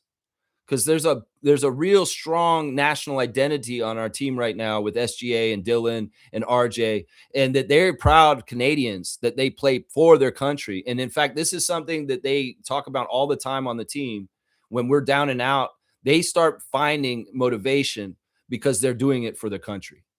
And it would be weird if we brought in a guy who's nothing to do with Canada and he's on the team all of a sudden. I don't think they'd respect that or want that on their team. That's what Rowan Barrett Sr. said straight up about getting a hired gun for Canada's team from another country. Like there is an allowance for that in FIBA competition to do that. And he said, that's why we won't do it. Because in some ways, the camaraderie and the synergy and the being on the team on the side with your countrymen and all playing for your country, that means more to him.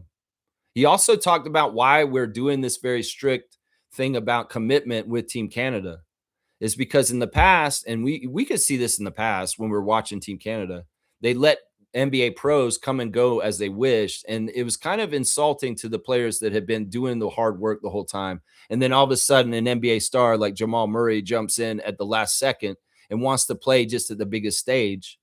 There was some building of, kind of like bad feelings on the team just because, oh, these guys just show up and want all the glory at the highest stages, but they're not actually working with us on the lower stages in the qualifiers and all these other areas. And that's why they made this commitment have to be mandatory to be able to be on Team Canada. So it makes all sense. And in some ways, it's just trying to keep a healthy environment, non-toxic, and having players like bought in, because you can mess up your chemistry real fast if you have somebody just coasting in at the last second at the end of the group project trying to get all the glory. And other people are looking like that. That doesn't work with team chemistry and camaraderie, if you really think about it. Yeah, if you really, really think about it. That's right. Let's see. Stargate saying this. Yes, please. Stop the trade yak fuckery. Kessler is gone, and Sabonis is rumored to be going somewhere else. So forget it. Yeah, Kessler now on the Lakers is good because we don't have to worry about that whole situation being a possibility. I mean, it would have been interesting if we were able to land Walker Kessler, but who would you rather have on your team? Kessler or Leonard? Yeah, the big fish, the one that's going to get us a championship. Because that's the thing. That move right there, as Brian Winder said, is a power move. And that's a power shifting move. And that really does put the needle way over for the Raptors and competing for the next Larry O'Brien. Really, really is right there. It's right there, right there. Shaq Lindsay is saying we will sign a big during the summer league on a two-way. I want that. I want that. We've been really doting on guards with our two-ways in the last few years. I've never agreed with that. If I was running the team, I would have each of the two-ways be each of the positions. You have one guard two-way, you have one forward two-way, and you have one center two-way. That's the way I would have been doing it. Instead of having three guard two-ways, I'm like, where's the versatility in that, Bobby Webster and Luke Wynn? Where's the ability to fill in other guys at depth at other positions, like the issues we've had with depth at center? That's why I say, yeah, I love this idea, and I think we should do this, Shaq Lindsay. That hopefully maybe Biddle's good. Maybe there's some other surprise somehow, some way from summer league or training camp. Like I said, I wouldn't be opposed, Bobby Webster, if you went and said hi to the younger Bediako brother, Charles.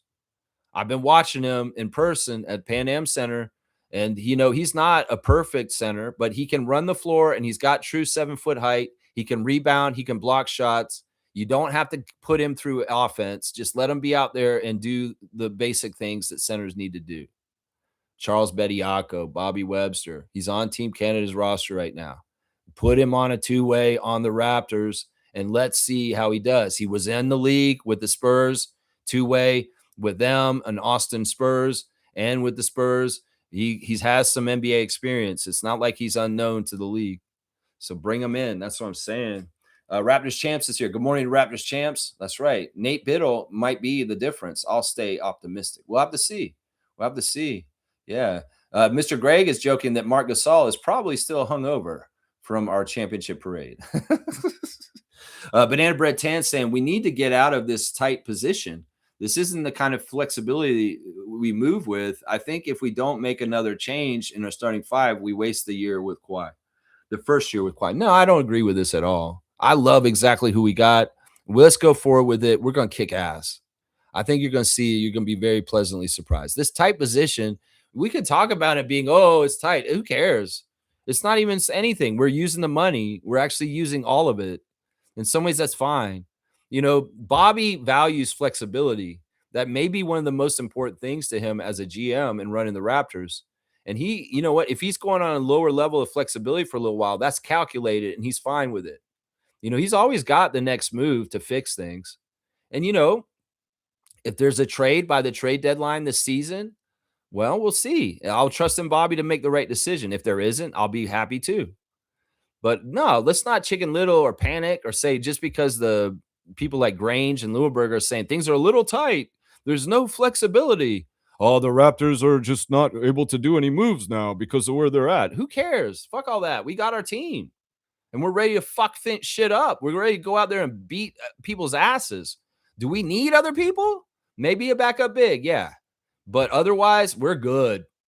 We're good. Our team is in good shape right now. In fact, that's one of the things a lot of NBA pundits are saying around the league. There's a lot of holes in most teams, but the Raptors are really close.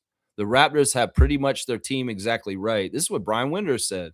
He's like, I'm looking at the East, and a lot of Eastern teams have big holes and stuff that they need to figure out. But the Raptors, well, they're a lot closer to being complete and exactly right. So I'm not worried about this, Banana Bread Tan. Don't let them gaslight you into being scared of a tight cap or non-flexibility right now.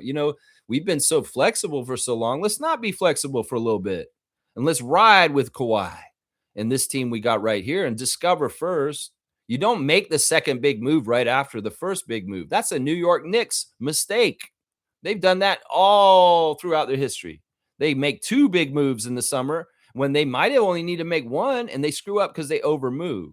No, the right way to do GMing is you make one big move, you try it out with that addition.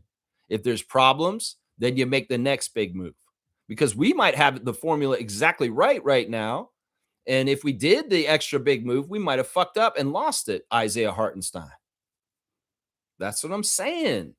So in some ways, let's let them try this out with this group, and then we'll do the next big move if we need to, because it is not working. But it may very well just work, and we're good. Shaq Lindsay saying this: did Ulrich retire before starting a game in the NBA? Damn. No, he didn't retire. This is totally against his will.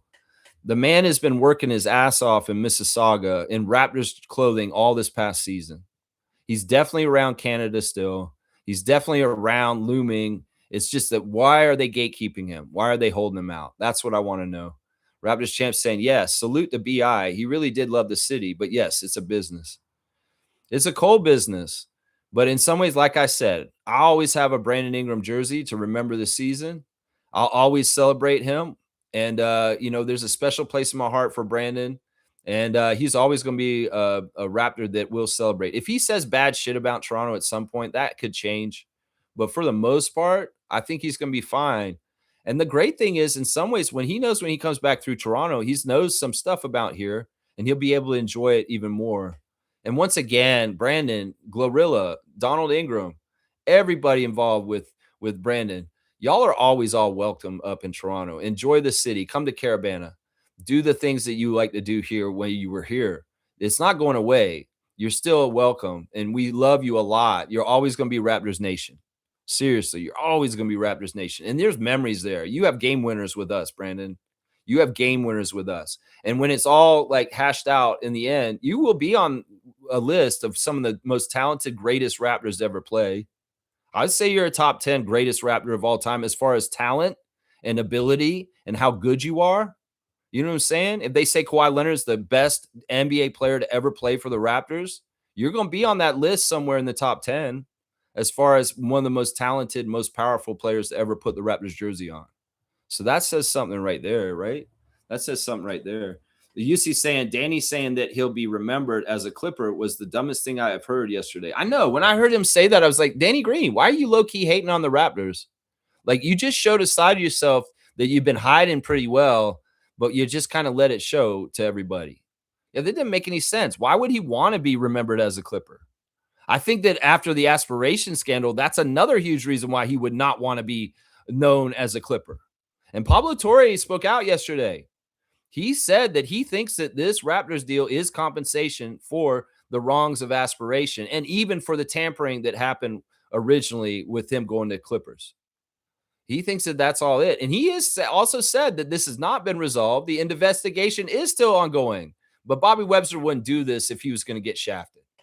Seriously, Bobby Webster would not do this. If there's some sort of weird convoluted way where the Raptors get punished for aspiration through this, no. What Pablo Torre said yesterday is that the Raptors were the aggrieved party, the one that had the wrongs done to them, and that the justice of the NBA and Adam Silver is doing this. In fact, it's funny because if we think back to last year when aspiration scandal first was uncovered by the great Pulitzer Prize winning journalist Pablo Torre, we in Raptors Nation started saying shit like this. We started saying, well, we should get him back.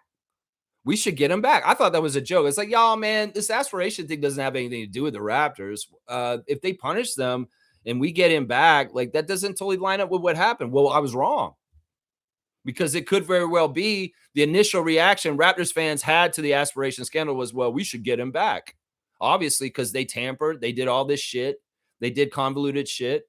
As Pablo Torre said, he said, Uncle Dennis and Kawhi tried to shake us down for an aspiration type deal here in Toronto.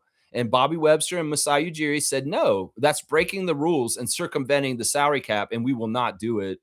And then, so in Pablo Torre's eyes, he says, well, the Raptors got punished for following the rules, and the Clippers did not follow the rules, and they got the reward of getting Kawhi Leonard. So in his eyes, the punishment for the Clippers is to lose Kawhi Leonard and get him back to Toronto. I mean, that all makes sense, right? And it's hilarious because a year ago when this aspiration thing first got uncovered, a whole bunch of Raptors fans were, and I thought they were being nephews at the time, were saying, well, we should get Kawhi back then. Well, look, it happened. That's crazy. It's kind of like that shit was true. It's like, all right. Pablo Torre said, yeah, we were the aggrieved ones. We were the ones who got screwed over. We did things right. We followed the rules. And even Pablo Torre is trying to say that Larry Tannenbaum has a key in this because he's the lead of the board of governors. And in some ways, he's in, oh man, either way. I mean, if Steve Ballmer thinking this is like, all right, this won't be publicly tarnishing my team. I won't be looking bad. We'll keep it all under wraps behind closed doors. But yeah, this is the punishment. I have to trade Kawhi to the Clippers. I mean, I have to trade Kawhi to the Raptors from the Clippers.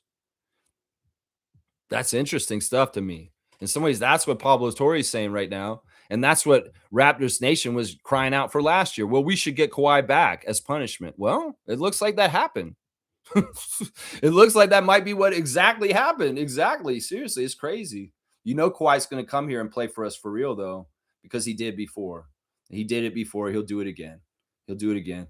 Shaq Lindsay saying this, I played a full season in the Summer League and G League, and that's it. Damn. Ulrich? No, he played Summer League, he played G League, and he did get a couple NBA games. He did get in NBA games.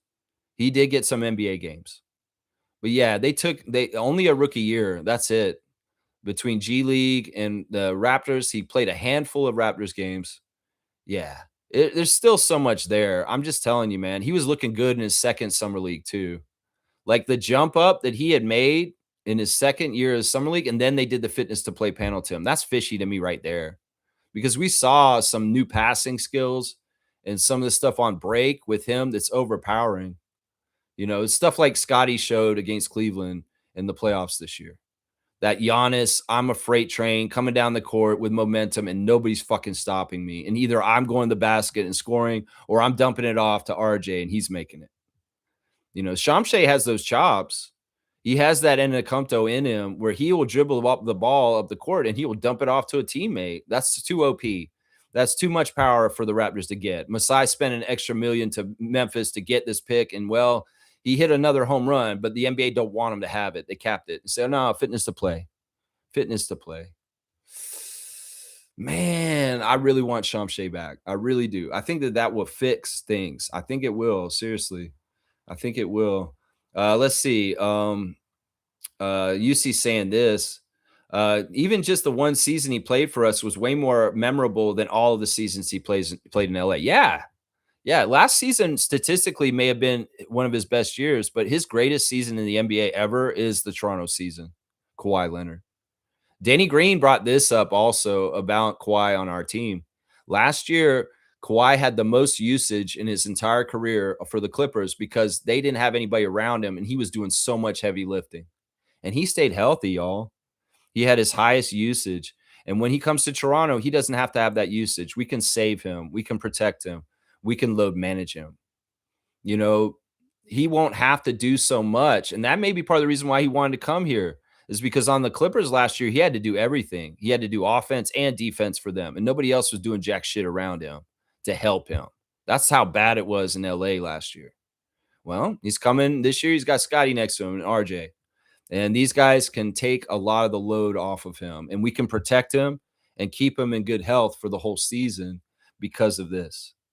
So that's an interesting part to this. It's so weird that Danny Green is down on Kawhi in Toronto, but Harrison Sanford is all about it, and he thinks it's going to be a huge success and it's going to be badass. I don't know, Danny, stop being a hater. Is it because you're not with Kawhi? Is that why you're not going to get it behind it?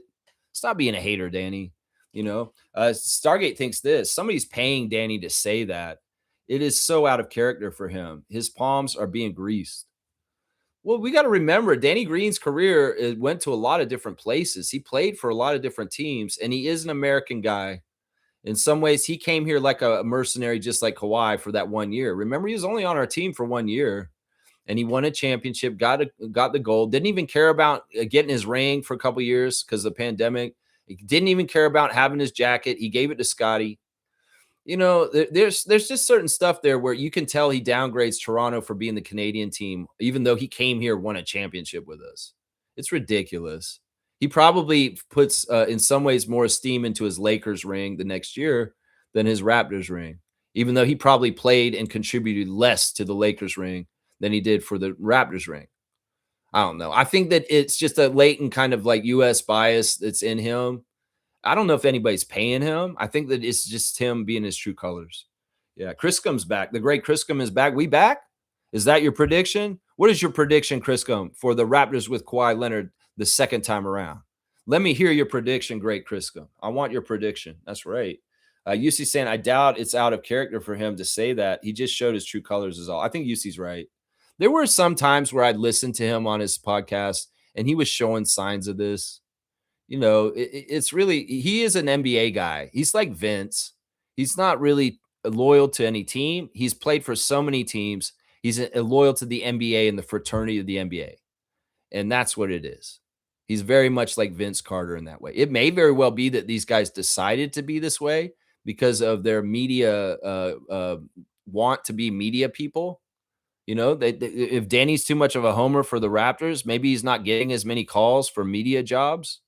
Vince has to cover the whole NBA and be all for the whole NBA. All the teams he played for, Sacramento, Memphis, Atlanta, Orlando, Brooklyn, every fucking team he played for, and not just the Raptors that he's most known for because of the dunk contest.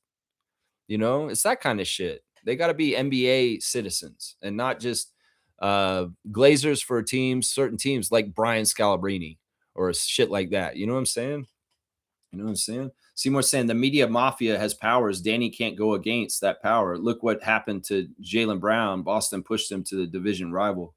That may really come back to bite the Celtics. Seriously. That may really come back to bite the Celtics. In some ways, Jaylen Brown's the truth. And if you don't like the truth, well, the truth's going to win in the end. And you could cut your nose to spite your face and send Jaylen Brown out there, and then all the magic in Celtics land is gone. In some ways, he is the heart and soul of that team the whole entire time he's been there for like 10 years. In some ways, this smacks of Miles Turner getting discarded by the Pacers and not realizing just how important he was to culture and some of the standards that the Pacers would hold. It's the same thing. The Celtics are going to be very weird next year. And I do not believe, even though Kurthika put the stats up that show that the Celtics were better without Brown than they were without Tatum, I just still don't believe it. You're going to see something different next year for them with Tatum just there without Brown. You're going to see something different. Yeah. Let's see. Shaq Lindsay's saying, Yak, rest your back because it's going to be a long season. There's a lot of big backs in the back court in the East. That's right. Yak, if he has one focus, is just strengthen that back. Just get optimal back strength. Be in good shape. A lot of people are posting this on Reddit right now. What if Yak comes back and he's absolutely the best version of Yak? Seriously, what will we do then? We'll be awesome. We'll win a lot. That's what it'll be. Yeah. It could very well be the power of Leonard being on the team. As much as we help him with load management and taking his usage down, it kind of takes it down for everybody because everybody's got a little bit more help with Leonard being there. In some ways, maybe Jakob gets a little relief in that way too. Who knows? I mean, we'll have to see. A lot is dependent on health for our guys, all of them. And we want to, I want the most healthiest starting five season for our starting five ever in the last few years. We've had too many games missed by starters in recent years. Let's have the difference this time. Maybe we paid enough missing starting lineup players in the last few years that we'll finally get a very healthy season with our starters, and it will be badass. It will be badass. That's what I want to see right there. That's right. That's right. Seymour saying the media mafia is serious. ESPN made that deal. Stephen A. Smith. Our division is the strongest in the league. Yeah. Although Celtics are slipping, the Sixers may be coming up though. It may very well be a Raptors, Knicks, Sixers 3-team battle. Yeah, Nets they're not. But yeah, our division's tough. We have the champs in our division right now. And our division has been tough. It's very much mirroring like the American League East and MLB in some ways. There's a very much that kind of feeling around our division for sure. You see, saying the media mafia has way too much sway over the league, all thanks to Adam Silver. Well, they're just perception people. That's why I tell people, watch for yourself. You do your own eye test. You watch it for yourself. If your opinions don't line up with ESPN talking heads, we'll believe what you want to believe. Don't believe them because they're just talking out of their ass. And you can see it for yourself. If you think this about RJ, go watch them yourself and you believe what you want to believe. You don't have to listen to the rest of them and their bullshit. You know what I'm saying? That's kind of how it is. 100%. That's right. Evelyn's here. Good morning, Granny Swag. Thank you for joining our chat today. I hope you're having a fantastic time. Original Raptor Freak, Evelyn. So happy to see you. Just passing by my way to a physiotherapy session. Well, I wish you luck with your session and that you get healing and good work done and good health outcomes. That's all we want for Granny Swag, Miss Evelyn. That's right. Shaq Lindsay saying, what's streaming so you trade for podcast PG? Yeah. Okay. Yeah. Jaylen Brown streaming and saying all this stuff, and then you trade for podcast P. Yeah. Although I would say Jaylen Brown streaming is very toxic. It's extremely toxic. Like, he shouldn't do this. He's smarter than this. In some ways, maybe it was calculated. He wanted to burn the bridge with the Celtics, but he needs to be careful. Seriously, this podcast stuff is really having reverberations with the free agency and the movement of stuff. Miles Turner on Breanna Stewart's podcast, dishing all the tea on Giannis and the Bucks with Doc Rivers as the coach. That was really toxic. That was so toxic. That's like locker room talk on podcasts. In some ways, you got to be careful. You cannot break that code. It's very important in basketball that you don't sell out the sacredness of the locker room. And Miles Turner did that. Jaylen Brown did that. Draymond Green does that at halftime sometimes.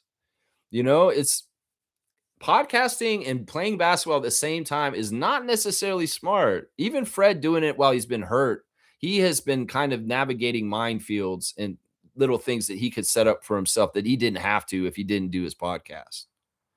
And Jaylen Brown being way too authentic and way too honest, talking about games after the games are played later that night. Yeah, he could have gotten himself in trouble in some ways, in different ways. I didn't watch all those times, and he was very breaking down plays, glazing other teams that they're playing against, just being unfiltered with his opinions. And well, I like the honesty. I like the truth. But in some ways, the world doesn't necessarily want honesty or truth. The Celtics didn't, honestly. That's for sure. That's right. Daryl Turner's back. Good morning, Daryl. Good to see you back in the chat. Hey, Raptor Freak. Amen. preserve morality and good character, preserve critical thinking and organic intelligence, preserve humanity and love. You know, that stunt that happened at Empire State Building yesterday was really powerful in some ways. You see a couple that are up on the tower of the Empire State Building, and the dude proposed to her, and then they climbed to the top of the antenna, and they said there will be peace in the world when the power of love beats the love of power. That's such a powerful statement, and it is exactly on point for the battle that we are in the middle of right now. That's the thing. We got to all realize the power is in the people, and those that think that they have the power at the top, we can make them understand the truth at any given time. It's just that we have to get organized and we have to do it the right way. And well, little symbolic gestures like flying that flag on the Empire State Building yesterday is a start. In some ways, that's inspiring. But this is true, Daryl. You know, we got to hold fast to what we know is right and reject what is wrong. That's right. Good to see you, Daryl. So happy to see you in the chat again, man. I remember you from back in the day. You were around here a couple years ago, and now you've circled back. I appreciate that. I do. G saying this: did Nico Harrison infiltrate Boston's head office? Why send him to a rival for a bad package? He could have gotten fleeced by Masai and that Mavs if that value was that low. I mean, this is something Kareem was trying to rack his brain about. I was like, don't waste your time.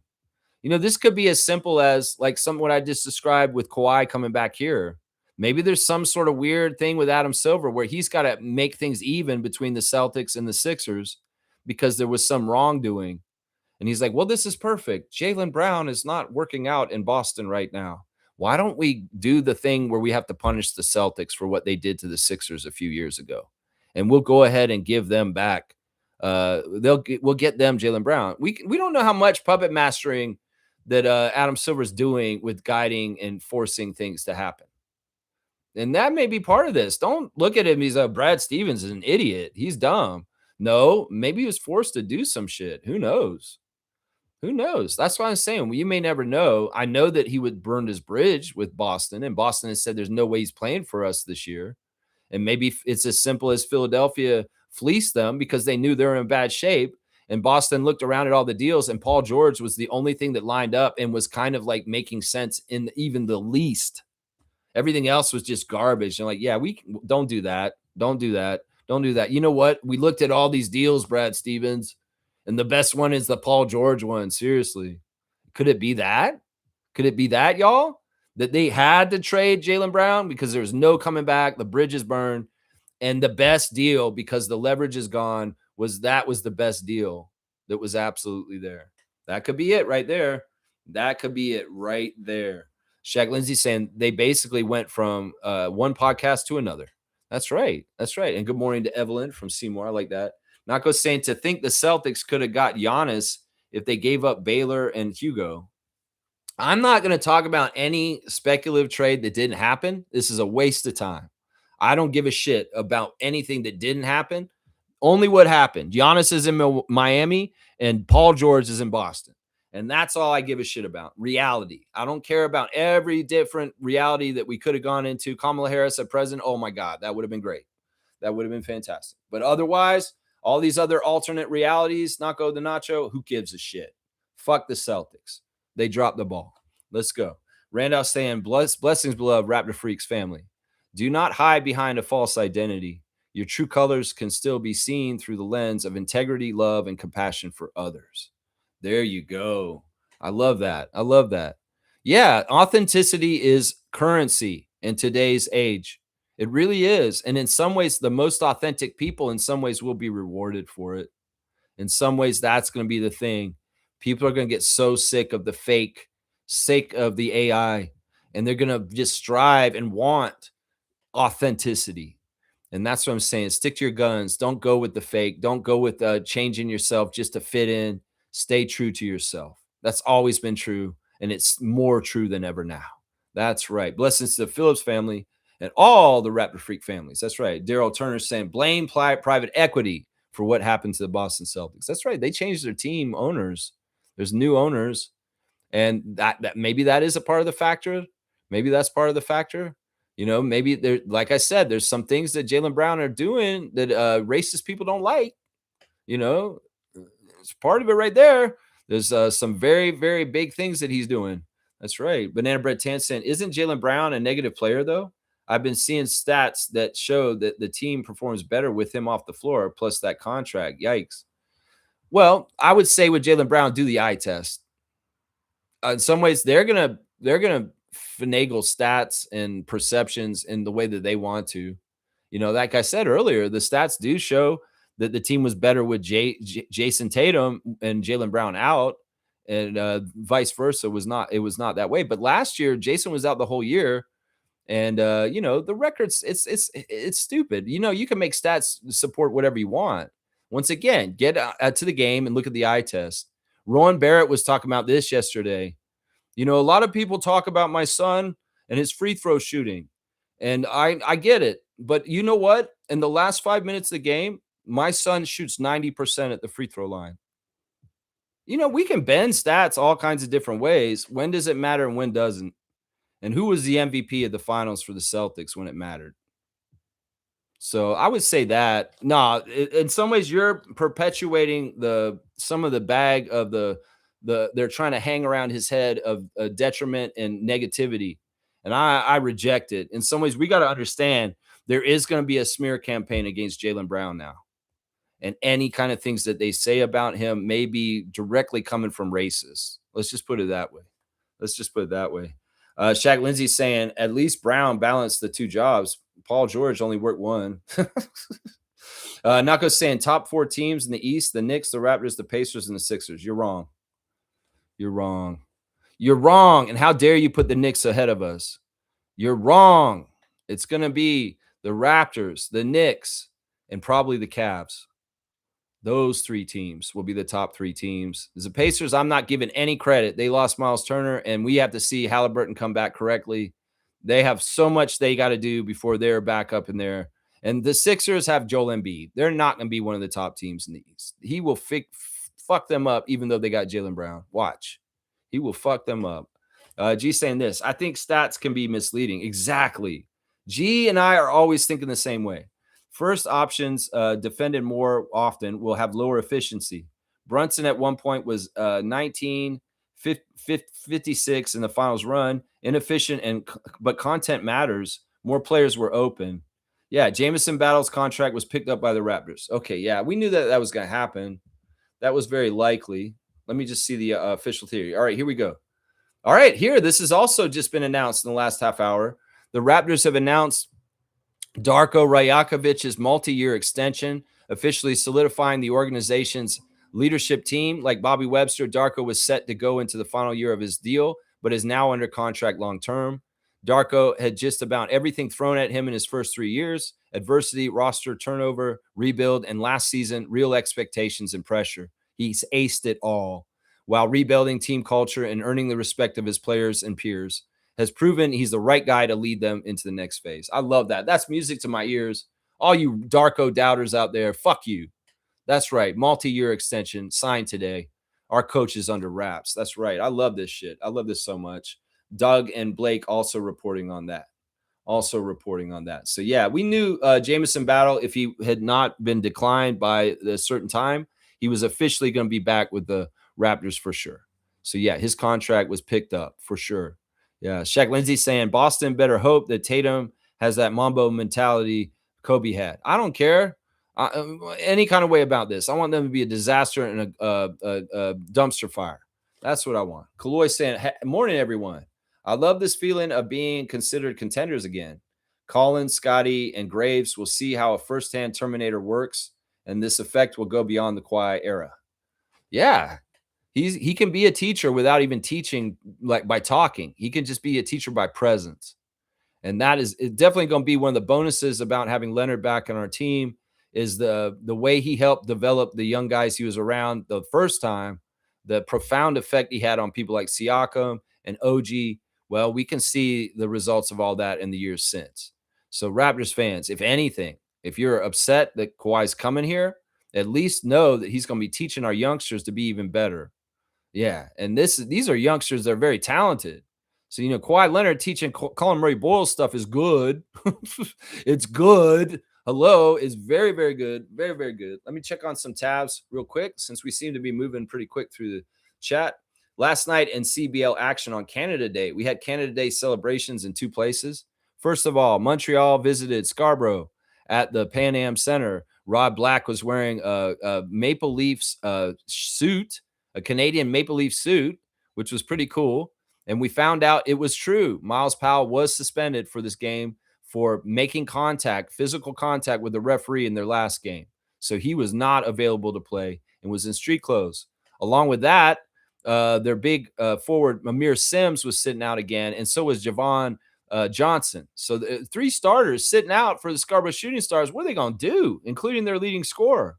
Well, next man up mentality. Cat Barber jump in the starting lineup. Jay Scrub jump in the starting lineup.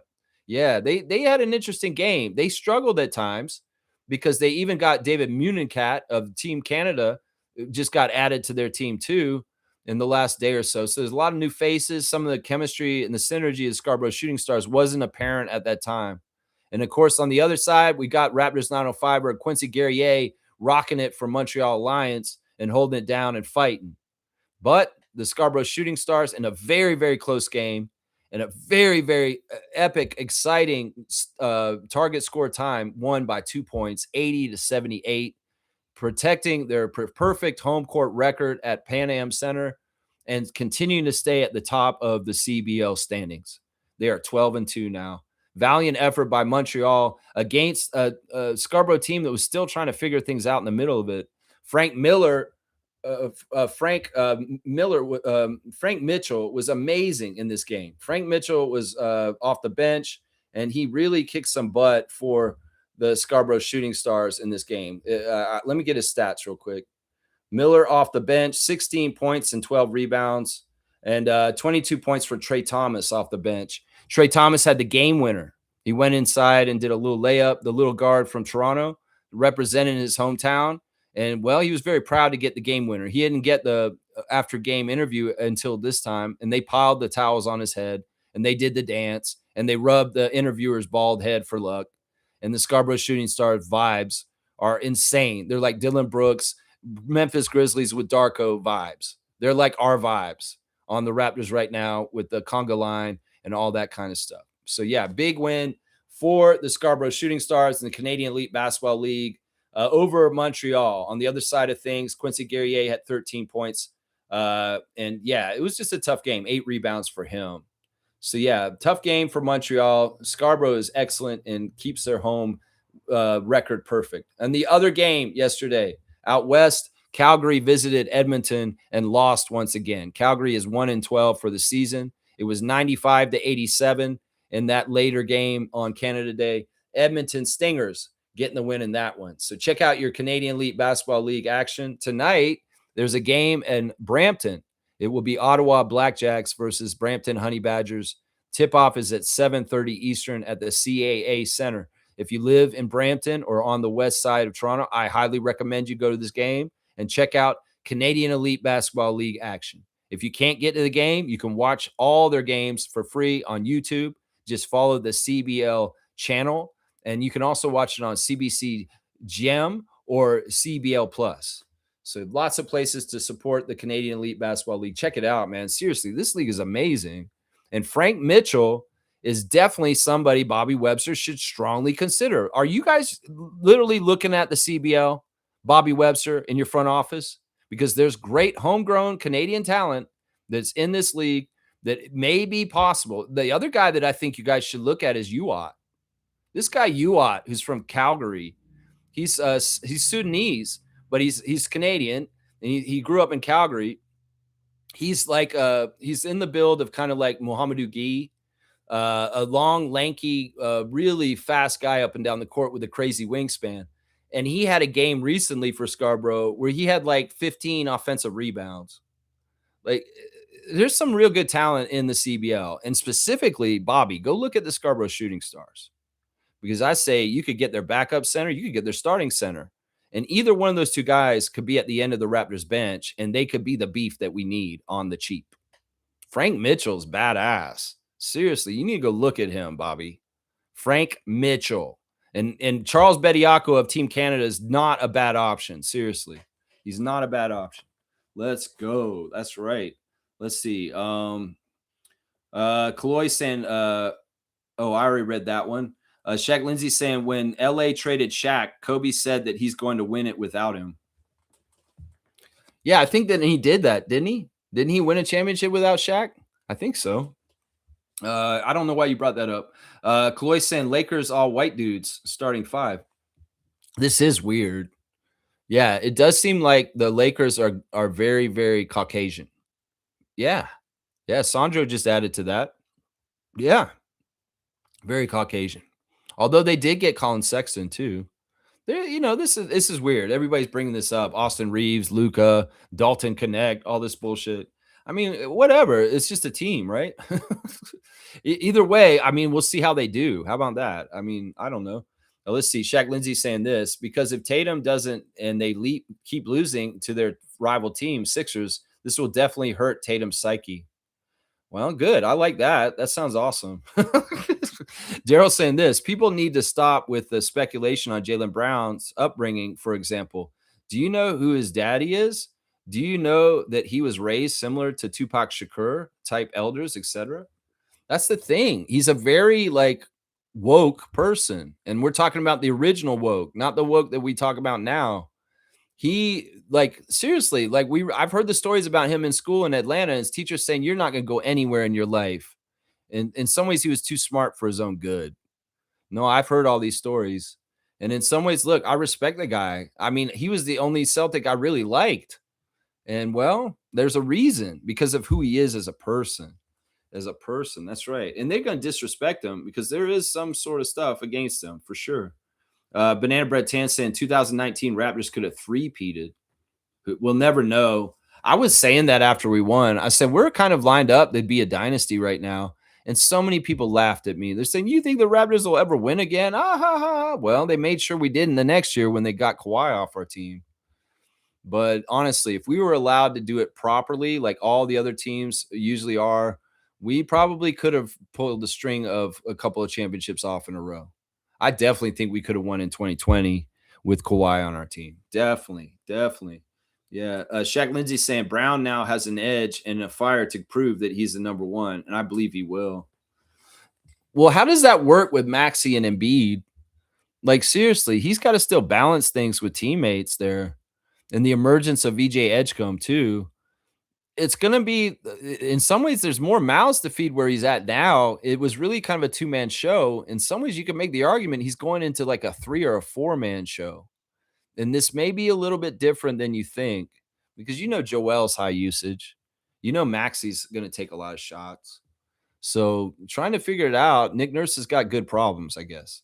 He's got good problems. That's right. UC saying Jaylen Brown did have his teacher openly not believe in him, so that most likely drives him to prove everyone, and more importantly, himself, that he can do it. Yeah, that story is interesting. Everybody needs naysayers to go up against and try and prove wrong. Kaloy saying Jaylen Brown demolition job is on full swing now. I love Celtics implosion. All right, let's not make this Celtics freak. We are talking way too much about this Sixers Celtics trade. So as I said earlier, we're banning everything that's said about LeBron James for the rest of the stream. We're going to ban everything for the rest of the stream about the Celtics Sixers trade because this is more about a Raptors stuff. We should be talking about Raptors stuff. This is Raptors freak. So we've gone too far with the Jaylen Brown talk. We talked about it. We've covered it, and we're done. We're done. Yeah. Kaloy saying King Nephew gives a big platform, needs to be a pro. I'm just saying, tighten up, man. I get it. You're a fan who wrote really good reactions and worked for Raptors Republic and got to that spot. When I saw you at the arena, I said, you got big time going to Rogers, having the Raptors show. But in some ways, he had to be a certain level of professionalism. I'm not saying guard who you are or don't say what you want to say. I'm saying act professional when you're doing your job. And he's just not doing that. William Liu, you're cringe, bro. Stop acting like your guests are your buddies in the basement hanging out with you, having a couple beers.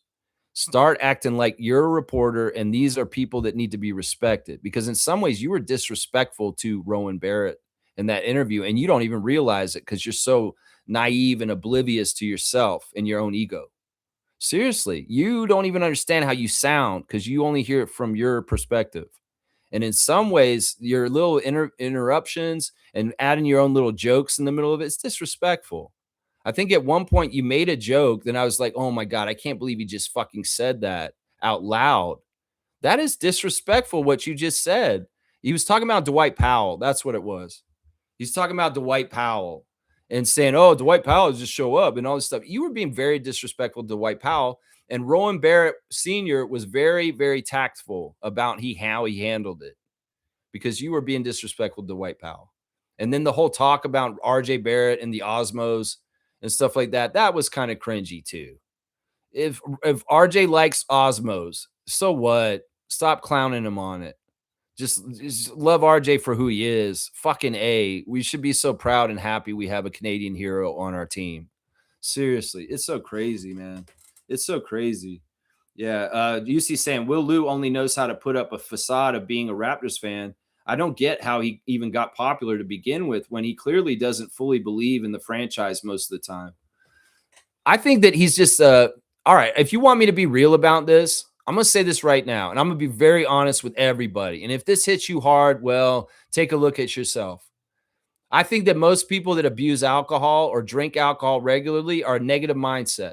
I think that the stuff that's in alcohol molecularly turns your brain against you, and that hangovers and stuff are part of that. If you want to have a more positive life, stop drinking so much. If you are regularly hungover, you are going to have problems with being happy and positive sometimes. And I think that's part of it.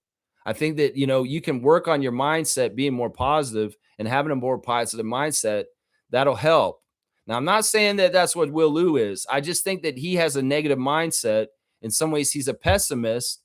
In some ways, he's a fair weather Raptors and Toronto sports fan because he cares about them rooting. I'll root for them when they're good and shit like that. Fuck that. Ride or die with them and wish the best for them and work for them in the right way, like we do here. In some ways, maybe it is part of the job of the media to gaslight the fans into not being totally comfortable or happy. That's why Michael Grange is bringing up medical physicals with Brandon Ingram and Kawhi Leonard right now and Eeyore and that shit. Or Josh Lundberg's talking about flexibility and tightness of the hard cap to scare everybody. Why can't we just be pleasantly happy with the things that happen and we don't have to look at any negative aspects or worry about this bullshit? It's like looking at the dark lining of a very bright, happy sun. Seriously, where are you going to put your eyes on? On the silver lining of the cloud, or are you going to put it on the black spot of the sun? That's what I'm saying right there. So I think his mindset is tainted with pessimism and negativity, possibly chemically, because he's abusing himself with alcohol in his off time. I'm serious. I get this from Doug Smith too. I'll be honest. Although Doug's probably had to change his lifestyle because of his health concerns recently. So I only want good things for these guys so they can be happier. Seriously. Seymour saying, I'm sorry, Lex. I do not support or watch Will Lou after he dissed Scotty Barnes in his draft saying, what kind of name is Scotty Barnes? Nope. F Will Lou for life. And if he's your buddy, F you too. I'm with you on this. The only reason why I watched William Lou yesterday is Rowan Barrett. I don't want to watch William Lou. I do not watch Hello and Welcome regularly. If they have an important guest where I have to watch to get the content from the guest, I'll watch him then. But no, I don't. I'm with you on this. And that's a good example of him making jokes from his own ego and in some ways being a little clown and a little troll and not being professional and not really, having the right foresight to understand you're an idiot. You're dissing the Raptors first round pick who could end up being the franchise player and the most important player in Toronto. But you're going to start this off with this? You're a dumbass, William Lou. Yeah, I'm with you, Seymour. I'll echo everything you're saying here. The only reason why I had to watch him is because I wanted to hear what RJ's dad had to say. And it was a very good interview for hearing what RJ's dad had to say and explaining Team Canada stuff and talking about RJ and stuff. Is excellent interview for that.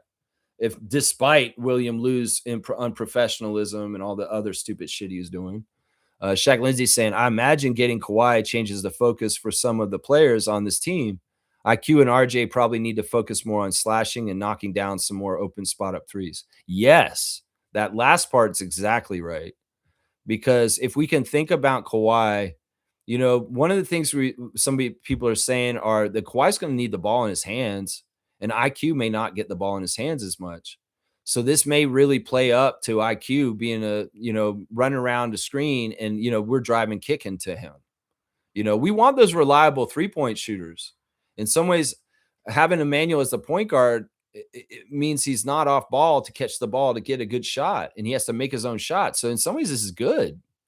I like the way the Raptors have a committee to bring the ball up the court. It's really who rebounds it. Scotty, you rebound it, you bring it up the court real fast. RJ, you want to bring the ball up the court? Go ahead. Kawhi Leonard, you want to bring the ball up the court? Yeah, you go ahead. And IQ maybe not always bringing the ball up the court. He's not going to be a traditional point guard, so to speak. He can really play that combo off guard, but he can also do the point guard stuff as needed also at the same time. I think that's one of the biggest changes, specifically for IQ, is that he's going to be able to be off ball more with Kawhi being here. And it's going to be good. It's going to be good because in some ways the wear and tear on Emmanuel will go down. He won't have to work so hard to get his own shots by working in isolation or trying to beat people one-on-one. He's going to get more of his shots off of people like Leonard and Barnes. It's going to happen more like that. And RJ, the thing for RJ that's going to really improve is spacing and the ability for him to get wide open shots. The amount of gravity that Kawhi is going to demand from the other team's defense is going to be like, feasting for RJ. So that with those two in particular guys, I think those are the impacts you're going to see with those two guys right there. Yeah. Let's see. Shaq's also saying Kawhi will be double teamed. Scotty will be double teamed in the post. Both are willing passers, especially when they're doubled, unlike BI. Yeah. Yeah. And they'll look for them sooner and they'll get them there faster. BI always was a little delayed on trying to get the ball out there. And then there'd be like the second or the third person coming over and they really cover him up. And then it's a really hard pass to make over the people. He's caught up. That's definitely something that is going to be changing and be different this time. The other thing you just said, they're going to try and double Kawhi. How the hell are you going to do that? They can't double Kawhi because this is the thing. And this is why we want the starting lineup that we got to start with Jakob and RJ and Emmanuel. You can't double anybody in our lineup because you're going to pay for it somewhere else. That's the thing. They're going to have to play us straight up. And that's going to mean everything for Kawhi, right? They can't afford to send two guys at him. They hedge. Man, we're going to be feasting. In some ways, we're going to be doing to other teams what they've been doing to us the last few years, where we overcommit and come over and try and double and hurry and just run around and trying to keep rotating as the ball moves around on the offense. We are going to be doing that to other teams this year because we'll have guys that are the main dangerous threats in Leonard and Barnes as very good team players that will get that ball out of there. And even if Kawhi is not doing it and he's a little bit more like Brandon, where he's like, I'm holding it, I'm still going to beat them by himself. We know he's going to beat them by himself more often and be way successful being unstoppable, even if he does decide to call his own number and hold the ball instead of doing the drive and kick or the pass out of the double. This is stuff that I can see right here already without seeing it. This is stuff I can see. That's right. Yeah, let's see. Yeah, they can feast. Exactly, Shaq Lindsay. That's right. Did Scotty really say his dream teammate is Kawhi, or was that AI? No, it's a real clip. It's a real clip. And it tracks. It tracks. If you think about the way Scotty plays and the way he's kind of been building his defense, he is very much inspired by Kawhi. Very, very much inspired by Kawhi. I'll bet you even looks at Kawhi and his hands and some of his build, and he identifies with him. So, I mean, it would be smart. You see a guy who's so overpowering as a two-way player, you want to emulate him. You want to be like him. So, yeah, that clip is real. That clip is real. And you know what, young Scott? Dreams do come true. That's what I say to that. Yeah, yeah. Good morning, Kaz. Good morning to you, Trucker Kaz. Kaloy saying, let's all bless Yak's back. We need Big Yak to be healthy this season. I want Yak to have a revenge tour. Worst contract in the league. Fuck that. We're going to show everybody. That's right. That's right. Jose Villanueva, 2640. Thank you for subscribing to the Raptor Freak channel. He's saying, get Bruce Brown, Miles Turner. No, dead ends, both of them. Been there, done that with Bruce Brown. He's happy in Denver. Let that man be on Denver. He's got the tattoo to match it. Miles Turner is coveted by the Bucks. Surprisingly, he's on the no trade list. Everybody keeps thinking, oh, we would trade Jakob for Miles. No, the Bucks are actually holding on to him. In some ways, they like him. They're like, you know what? He told the truth about Giannis, and that's refreshing. So we're going to keep him because he's a truth teller. And you know what? What were you talking about, Miles, on Breonna Stewart's podcast? Well, in Pacers with Rick Carlisle, we had standards. Yeah, you could get fined if you came to practice late. Oh my gosh, that's so novel. Why weren't we doing that with Doc? Doc just didn't do that. He didn't feel like confronting Giannis. Well, Miles, you got to stay. We need to hear more about how to run a team correctly. Seriously, tell us more. What did Rick Carlisle do in Indiana? No, Miles Turner is not. That's what I heard. They covet him, and he's going to be a Buck no matter what. He's not being moved. So that's what I'm hearing there. Clay Allen's back in the chat today. Good to see Clay Allen back on the Raptor Freak Show. What do you think about our 50th pick, Jaden Bradley? Some ways he's a mystery to me. But you know what? We know that when we do these picks, that Bobby is so good at finding these dogs. So I want to see what kind of flavor of like dog he is. You know, he's not going to be exactly like Shed. There's a couple of things that he does better than Shed, and there's definitely things that he doesn't have that Shed has. So in summer league and training camp and preseason, we're going to get good looks at Jaden Bradley, and we'll get to learn his fingerprint and kind of his distinction as a player. And I don't know exactly yet. In some ways, I've watched his clips from Arizona. In some ways, I don't know how much of all that's going to translate in the role he's going to be playing for us in our organization. But the fundamental things that are important about a player are there in Jaden Bradley. And that's a winner. That's a high IQ. That's a team player. That's a guy who gets after it. And I love that he said in his interview that he has battled Jamal Shed in the past, that they are familiar with each other. So it could very well be at the first Raptors practice when Chucky Hepburn, Jamal Shed, and Jaden Bradley are standing there. They're standing in a triangle like Spider-Man, pointing at each other. I can see that. He's so far he's a question mark to me. But you know what? I'm going to be open to seeing him and what his possibilities are for us. But he's in the fold. He's on the Raptors. He's going to be playing. Whether he plays more for the 905 than the Raptors, probably. That's probably likely. It's very, very likely he's probably going to be running the show for our Mississauga team. And that'll be good because that's the best place for a young point guard to go and be. Although Shed was advanced, he didn't really have to do that. But I could see Bradley having to do that. And Hepburn needs to circle back and do it too because he got robbed of half his season last year. So he needs to do it too. Great question, Clay Allen. I'm glad you brought up our 50th pick, Jaden Bradley out of Arizona. That's right. Let's go. All right, let's see. I love seeing everybody coming back in through in you know, especially some of the people that we've had around before, but now they've come back. It's awesome. UC saying Bruce dissed us when he came back to Denver. No thanks. Miles sucks at rebounding and needs a pass first point guard so he could get off his threes, aka the only thing he's good on the offensive end. I don't remember Bruce Brown dissing us. Actually, I think Bruce Brown's been very professional. I didn't hear that. Either way, it doesn't matter.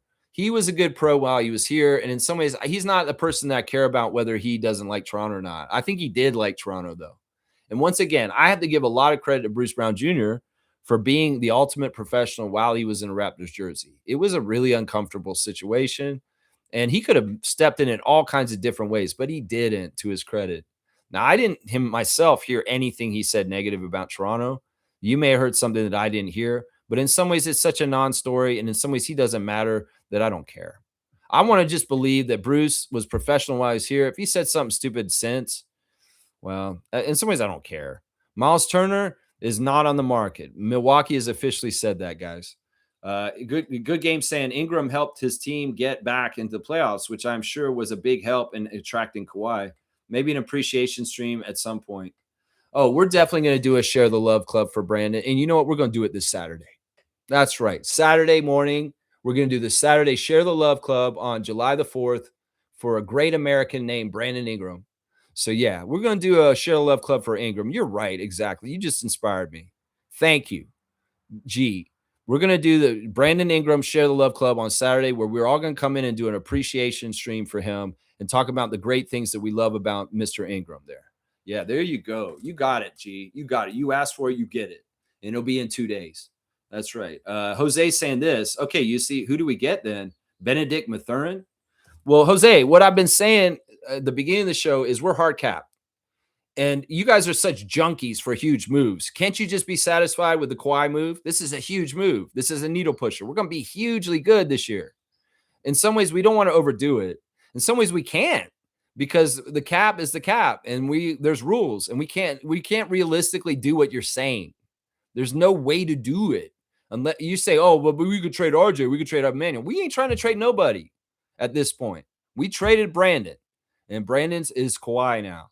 And the best thing to do is to try it with this addition and see if it works. And if there's problems, then we maybe do a trade at the trade deadline, but nothing else for the rest of the summer.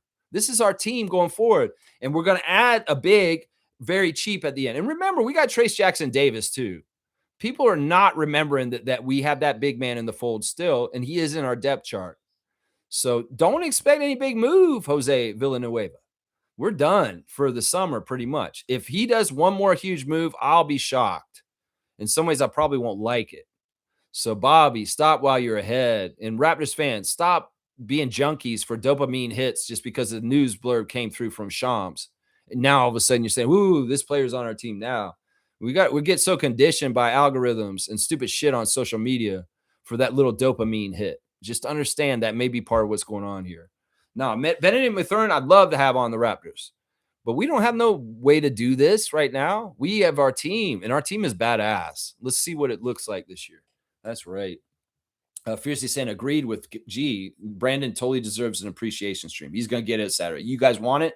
We're doing it. Saturday, share the love club. Brandon Ingram.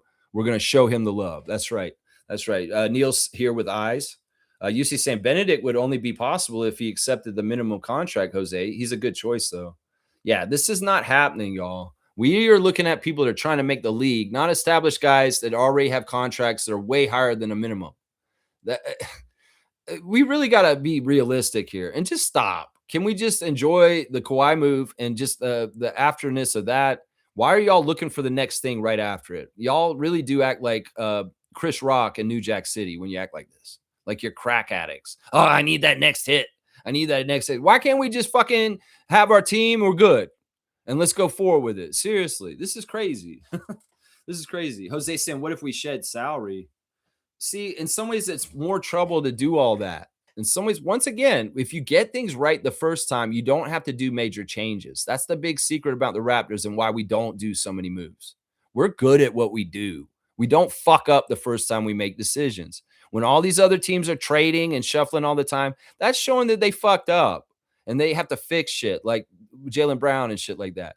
No, we saw an opportunity. We stayed flexible to upgrade our closer from Brandon Ingram to Kawhi Leonard, and we made the deal and we struck on it. And we got one of the top 10 players in the league. That's just no brainer. But to do a deal just for the sake of doing a deal, it's idiocy. And honestly, people are not giving Jakob enough credit for who he is when he's healthy.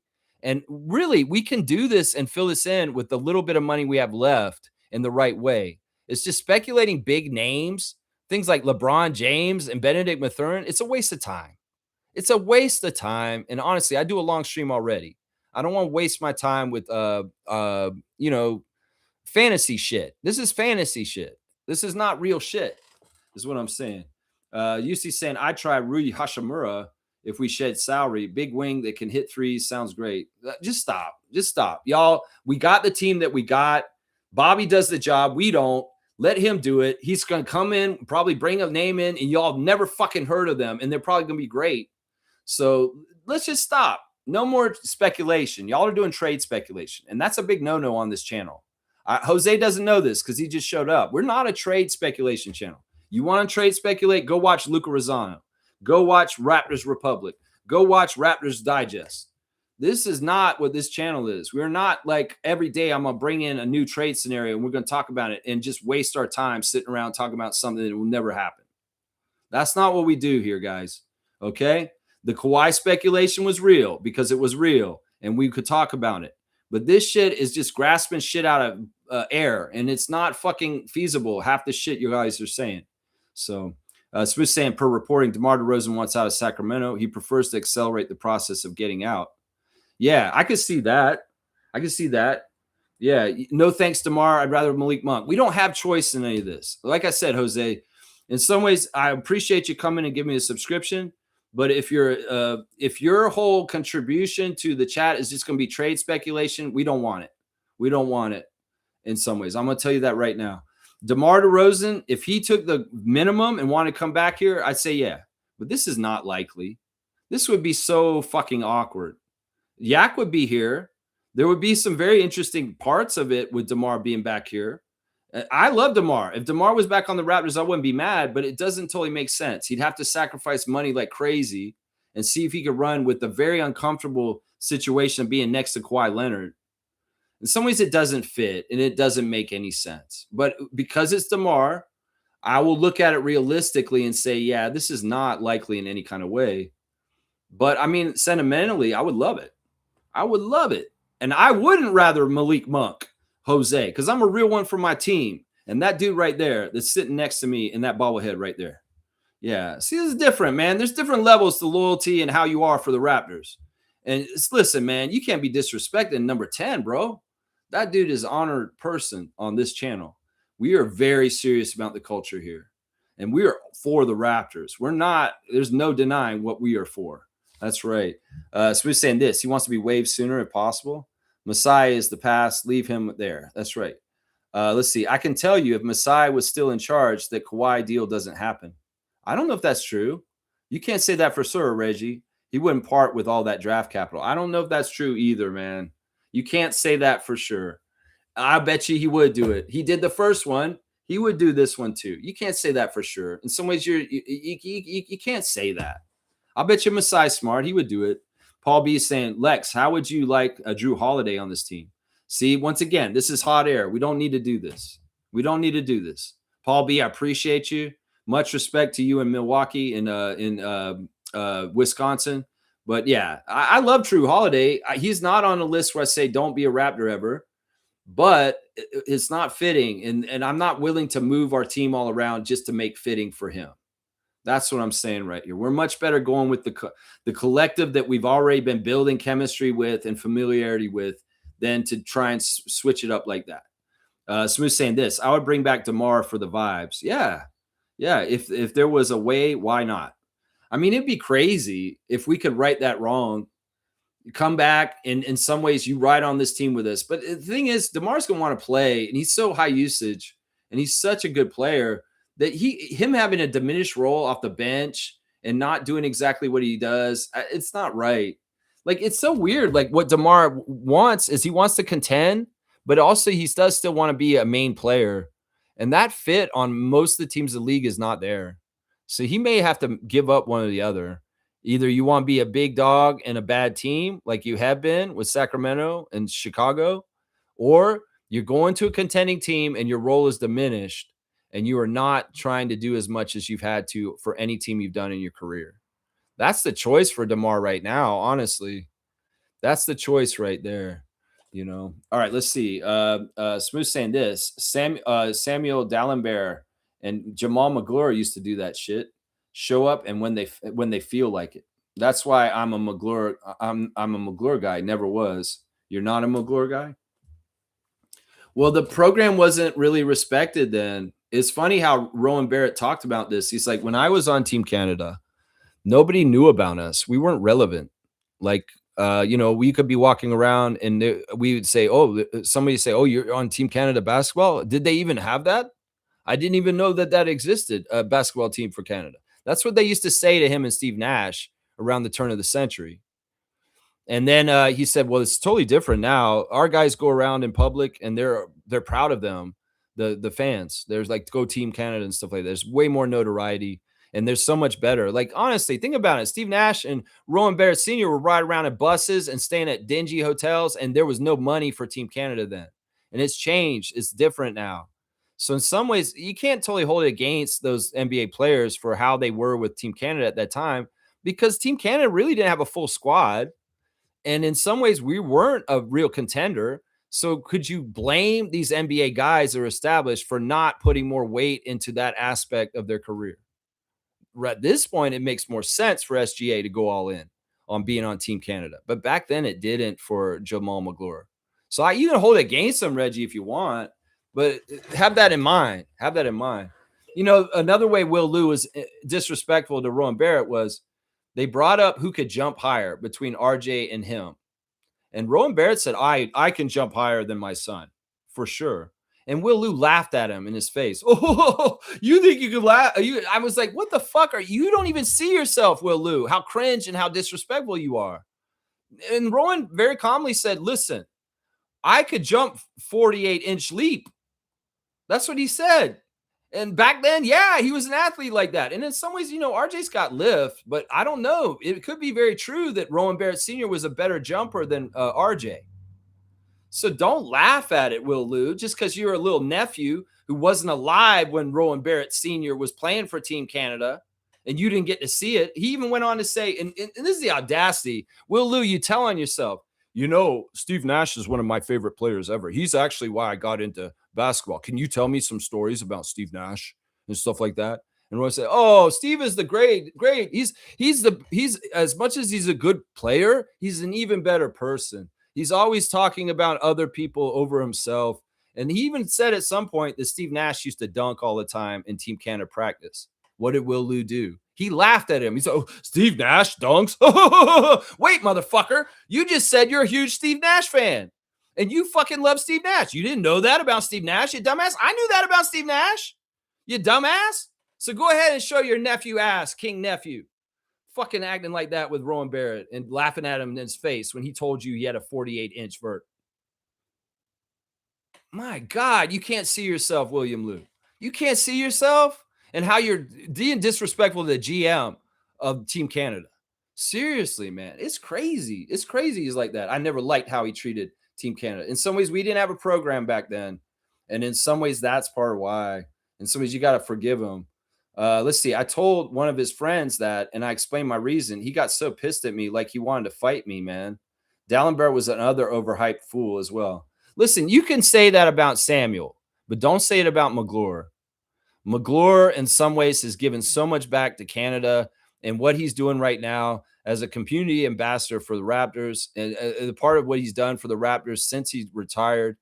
Also, the stuff he does for Scarborough Shooting Stars, man, that man shows up. You're disrespecting Jamal McGlure in an improper way, and I don't blame his friend for being like that towards you, because you have to understand when he was in the league, the only two Canadians that mattered were him and Steve Nash.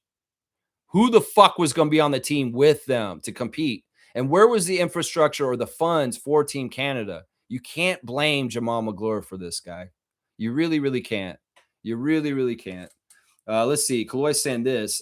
Just in, Toronto Raptors have agreed to multi-year contract extension with Darko. That's right. Let's go.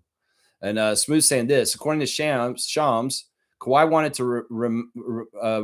wanted to be remembered as a Raptor, Spur, and Clipper in that order. So whatever Danny Green says is stupid. Yeah, so whatever. Yeah, and I could see that. I mean, like I said, he probably saw the Vince celebration. He saw, man, that looks so classy. I'll never get that in San Antonio at this point. This Clippers has been a failure. I could come back and circle back and get the glory and have this treatment just like Vince Carter just did in Toronto. Because, yeah, we go all out. And, you know, he's got to think about it, too. One of the things people said to him, you should never left Toronto. And you left so much on the table when you left Toronto. You left the adoration of a whole entire freaking country, bro. So in some ways, this whole thing with Kawhi coming back is redeeming himself to us, but also getting back some of the stuff that he threw away and possibly recapturing it. Because you can be a Canadian legend. He helps us win a second championship like this. Holy crap, he's a legend. Holy crap, he's a legend. And embrace it this time. And go fully into it being the king of the North, Kawhi. And get that treatment. And you'll get even better than Vince did. Trust me. You're going to see Kyle this year. You're going to see how Kyle gets it. And you're going to be like, holy crap. Yeah, this is the best decision I ever made coming back to Toronto and helping them win another championship or two. And boom, you cement your legacy. You're remembered as a Raptor. You go into the Naismith Hall of Fame as a Raptor. We put your number 2 up in the jersey, up in the rafters, finally. And we actually do it because you heard the noise too. You probably heard it. They're not going to retire your jersey in Toronto for just 1 year, Kawhi, even if you did what you did.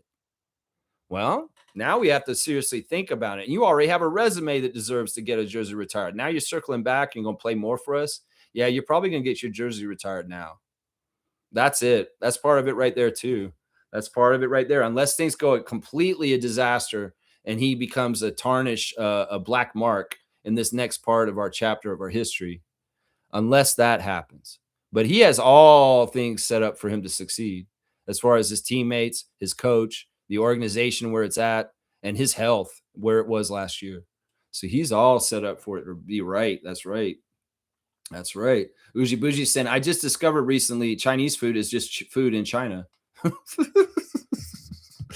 Yeah, I mean it's a genre here, but over there it's just food. Yeah, it is kind of a funny thing that I've heard about Chinese friends talk about with this before. Yeah, it's kind of like it's the same thing with Mexican food. There's really kind of treating food types like WWE, WWF villains in the '80s, kind of like stereotype kind of shit going on here, right? Excited to see the level of play set up even more with Kawhi holding everyone accountable. Scotty's still the captain, but Kawhi is a super powerful vet player who demands respect on both ends. He's not a vocal leader, though. He's a leader by example, and the vocal leader will still be Scott. There's so much footage of Scotty, when he's not playing, yelling from the sideline. We saw this with Marina Mabrey in the game last Saturday when they played Phoenix. Marina's out because of wrenched neck. She's jumping up on the sidelines at Scotiabank like Scotty, yelling at her tempo teammates for defensive assignments. Nah, Kawhi's not going to be that kind of leader. We know Scotty will be, and that's important. We'll see if Garrett's back. Who knows? Is Kawhi going to have to be the elder statesman on the team in case Garrett Temple's gone? Like he's going to be the unk. He's going to be the dude the young players come and talk to in different ways. Well, who knows? We know Kawhi is an enigma. And in some ways, the leadership that he'll provide is probably in stats and carrying the team and winning games. And there's nothing wrong with that. Brandon was doing the same thing last year. That's right. Kaloy saying Sixers once again have all-star team in the starting five, just like 2018-19. Yeah, I won't give them that. Come on, man. Don't be giving any kind of shine to them. They did Brown dirty here.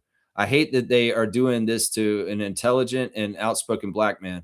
They're demonizing him with the analytics bullshit. I hate it that he is in the Sixers. I hope they are a dumpster fire, though. Well, look, I like the shakeup. I like the divorce of Brown from the Celtics. I want both those teams to be worse. That's basically the synopsis of where I'm at. Randolph saying the Toronto Raptors announced Thursday they have agreed to multiple contract. Okay, yeah, this is news that we've just heard. Maybe review and see if we've already said it. I'll just keep going. Daryl saying this: drinking alcohol is not a smart life choice or habit to start, period, because it eventually comes at a bigger price than you can imagine. That's why they call it spirits. Okay, spirits. You can change your brain chemistry. It can change your mood. It can change your world perspective. I'll just be honest. I was one of the most negative people when I was in the bottle. When I was an active alcoholic, I didn't see anything positive in a lot of ways. And it was a night and day as I got more and more sober in my sobriety. The more I realized just how much I was tainting my worldview by feeding myself poison that was literally making me unhappy. The joy of alcohol is fleeting. You'll get that high while you're drunk, but everything afterwards is demoralizing and hurting you. That's the thing. If you can practice in drinking with regulation and have a good stop and stuff like that, go ahead. I'm not telling you not to drink and enjoy what you want, but abusing alcohol is definitely bad for your brain chemistry. I will say that. Yeah, Trevor's saying people are going crazy about the Lakers all white boy team. All right, let me go look at the tab again real quick. All right, let's see. The Raptors Raider of the day is Honest Target 9763. They had put up a post. It's a Bobby Webster appreciation post. Bobby slowly pulled a beautiful team together and pulled us out of purgatory, is what he's saying. So, yes, people need to give more respect and credit to our front office, Masai before and Bobby Webster now. And let's appreciate Bobby Webster. Thank you for putting that post on Reddit. There's so many other kinds of posts all over the place. Trade speculation, Kawhi Leonard this, Kawhi Leonard that. Thank you for somebody taking the time to make a post to appreciate Bobby Webster, and that is Honest Target 9763. You are the Raptors Redder of the day. Y'all, straight goods on Canadian goods. Well, the Celtics were in a bit of a pickle, and well, they had to get rid of Jaylen Brown. And well, Pickle Canadian is a great pickle company. It's a company here local in Ontario. And yeah, if you want to buy pickles, go ahead and buy a local one. Their sour pickles are all natural and have no preservatives added. They're naturally fermented, and they're a great source of probiotics. These are made in Kitchener by a second-generation pickler using traditional small batch barrel brining. It's just a better pickle. You know, I've noticed with our straight goods on Canadian goods, quite often these products that I'm showing you guys are GMO free. They're organic, and they're using the best quality products involved naturally. You know, that's one of the things about switching away from American corporate food products. There's so much junk in there that is just not healthy for you. And I found in the past couple of years, since I switched to almost all Canadian products that I eat, I'm healthier and I'm eating better food because the food quality in Canadian products is actually way higher than American products. And you know what I'm saying is absolutely true. So if you want some pickles, look for these at your grocery store. Pickle Canadian. They got great pickles, and they're made in small batches in Ontario out of Kitchener. So there you go. There you go. Fiercely saying, William Liu, so embarrassing. My goodness, no shade, but there should be strict criteria when given the opportunity to interview greatness in a professional manner. Degrees in communication or journalism. Yeah, I have that degree. I technically have a journalist broadcast degree. My degree is in creative writing major with a minor in communication writing for radio. And I worked in radio for a long, long time. I have been a professional journalist. I have done the jobs that William Liu, Blake Murphy, and all the rest of them do.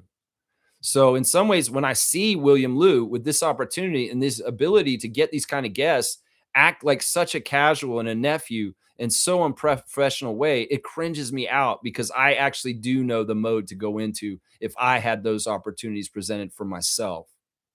You would see a totally different Lex if I was in a setting like Hello and Welcome interviewing Rowan Barrett.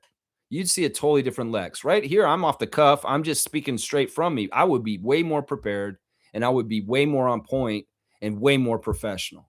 And that's the thing that this bugs me is, dude, you get these golden opportunities. He even said at the end of the interview, it's like, I really appreciate you talking to us, and I want you to come back again. I'm like, yeah, you're kissing his ass because you know you might have pissed him off during your interview.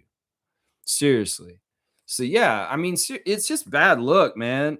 You know, elevate your standards, William Liu. Seriously, let Alex Wong be the unprofessional one. If you're going to carry the interview and do most of the questions, you ask the question, you shut up, and you let Rowan answer. And you weren't doing that correctly. You weren't. And you were even adding in little personal stories. Nobody gives a shit about your personal stories, Will Liu. We want to hear what Rowan Barrett has to say. That's why we're watching. That's why we're watching. That's right. Fiercely saying this, W Stream, my cutoff. Thank you. Nameless is back in the chat on the weekday. This must be a good week because Nameless keeps showing up during the week. Smooth saying this. I just see how other guys want to play for their countries no matter what. Nash and Barrett showed up always. The team was better then. The team was better then. And Steve Nash is a very special person. He's one of those few guys that absolutely top-notch player, but still very dutiful. And they had a real goal to elevate Team Canada, and it dropped off in the middle there. But wow, Rowan Barrett took it upon himself as a executive to start building the Canadian project. Maybe he had a little bit of selfishness because his son was coming up and he wanted to help his son in some ways. Some people got, he talked about this, like they were critical of him, including his son and everything, saying it was nepotism and stuff like that. Does anybody think RJ Barrett has earned anything just because his dad is Rowan Barrett? Does anybody think that RJ Barrett has earned anything in his life just solely because his dad is Rowan Barrett? No, he's earned it because of his hard work and what he's done and accomplished. So that's insulting sometimes to think that.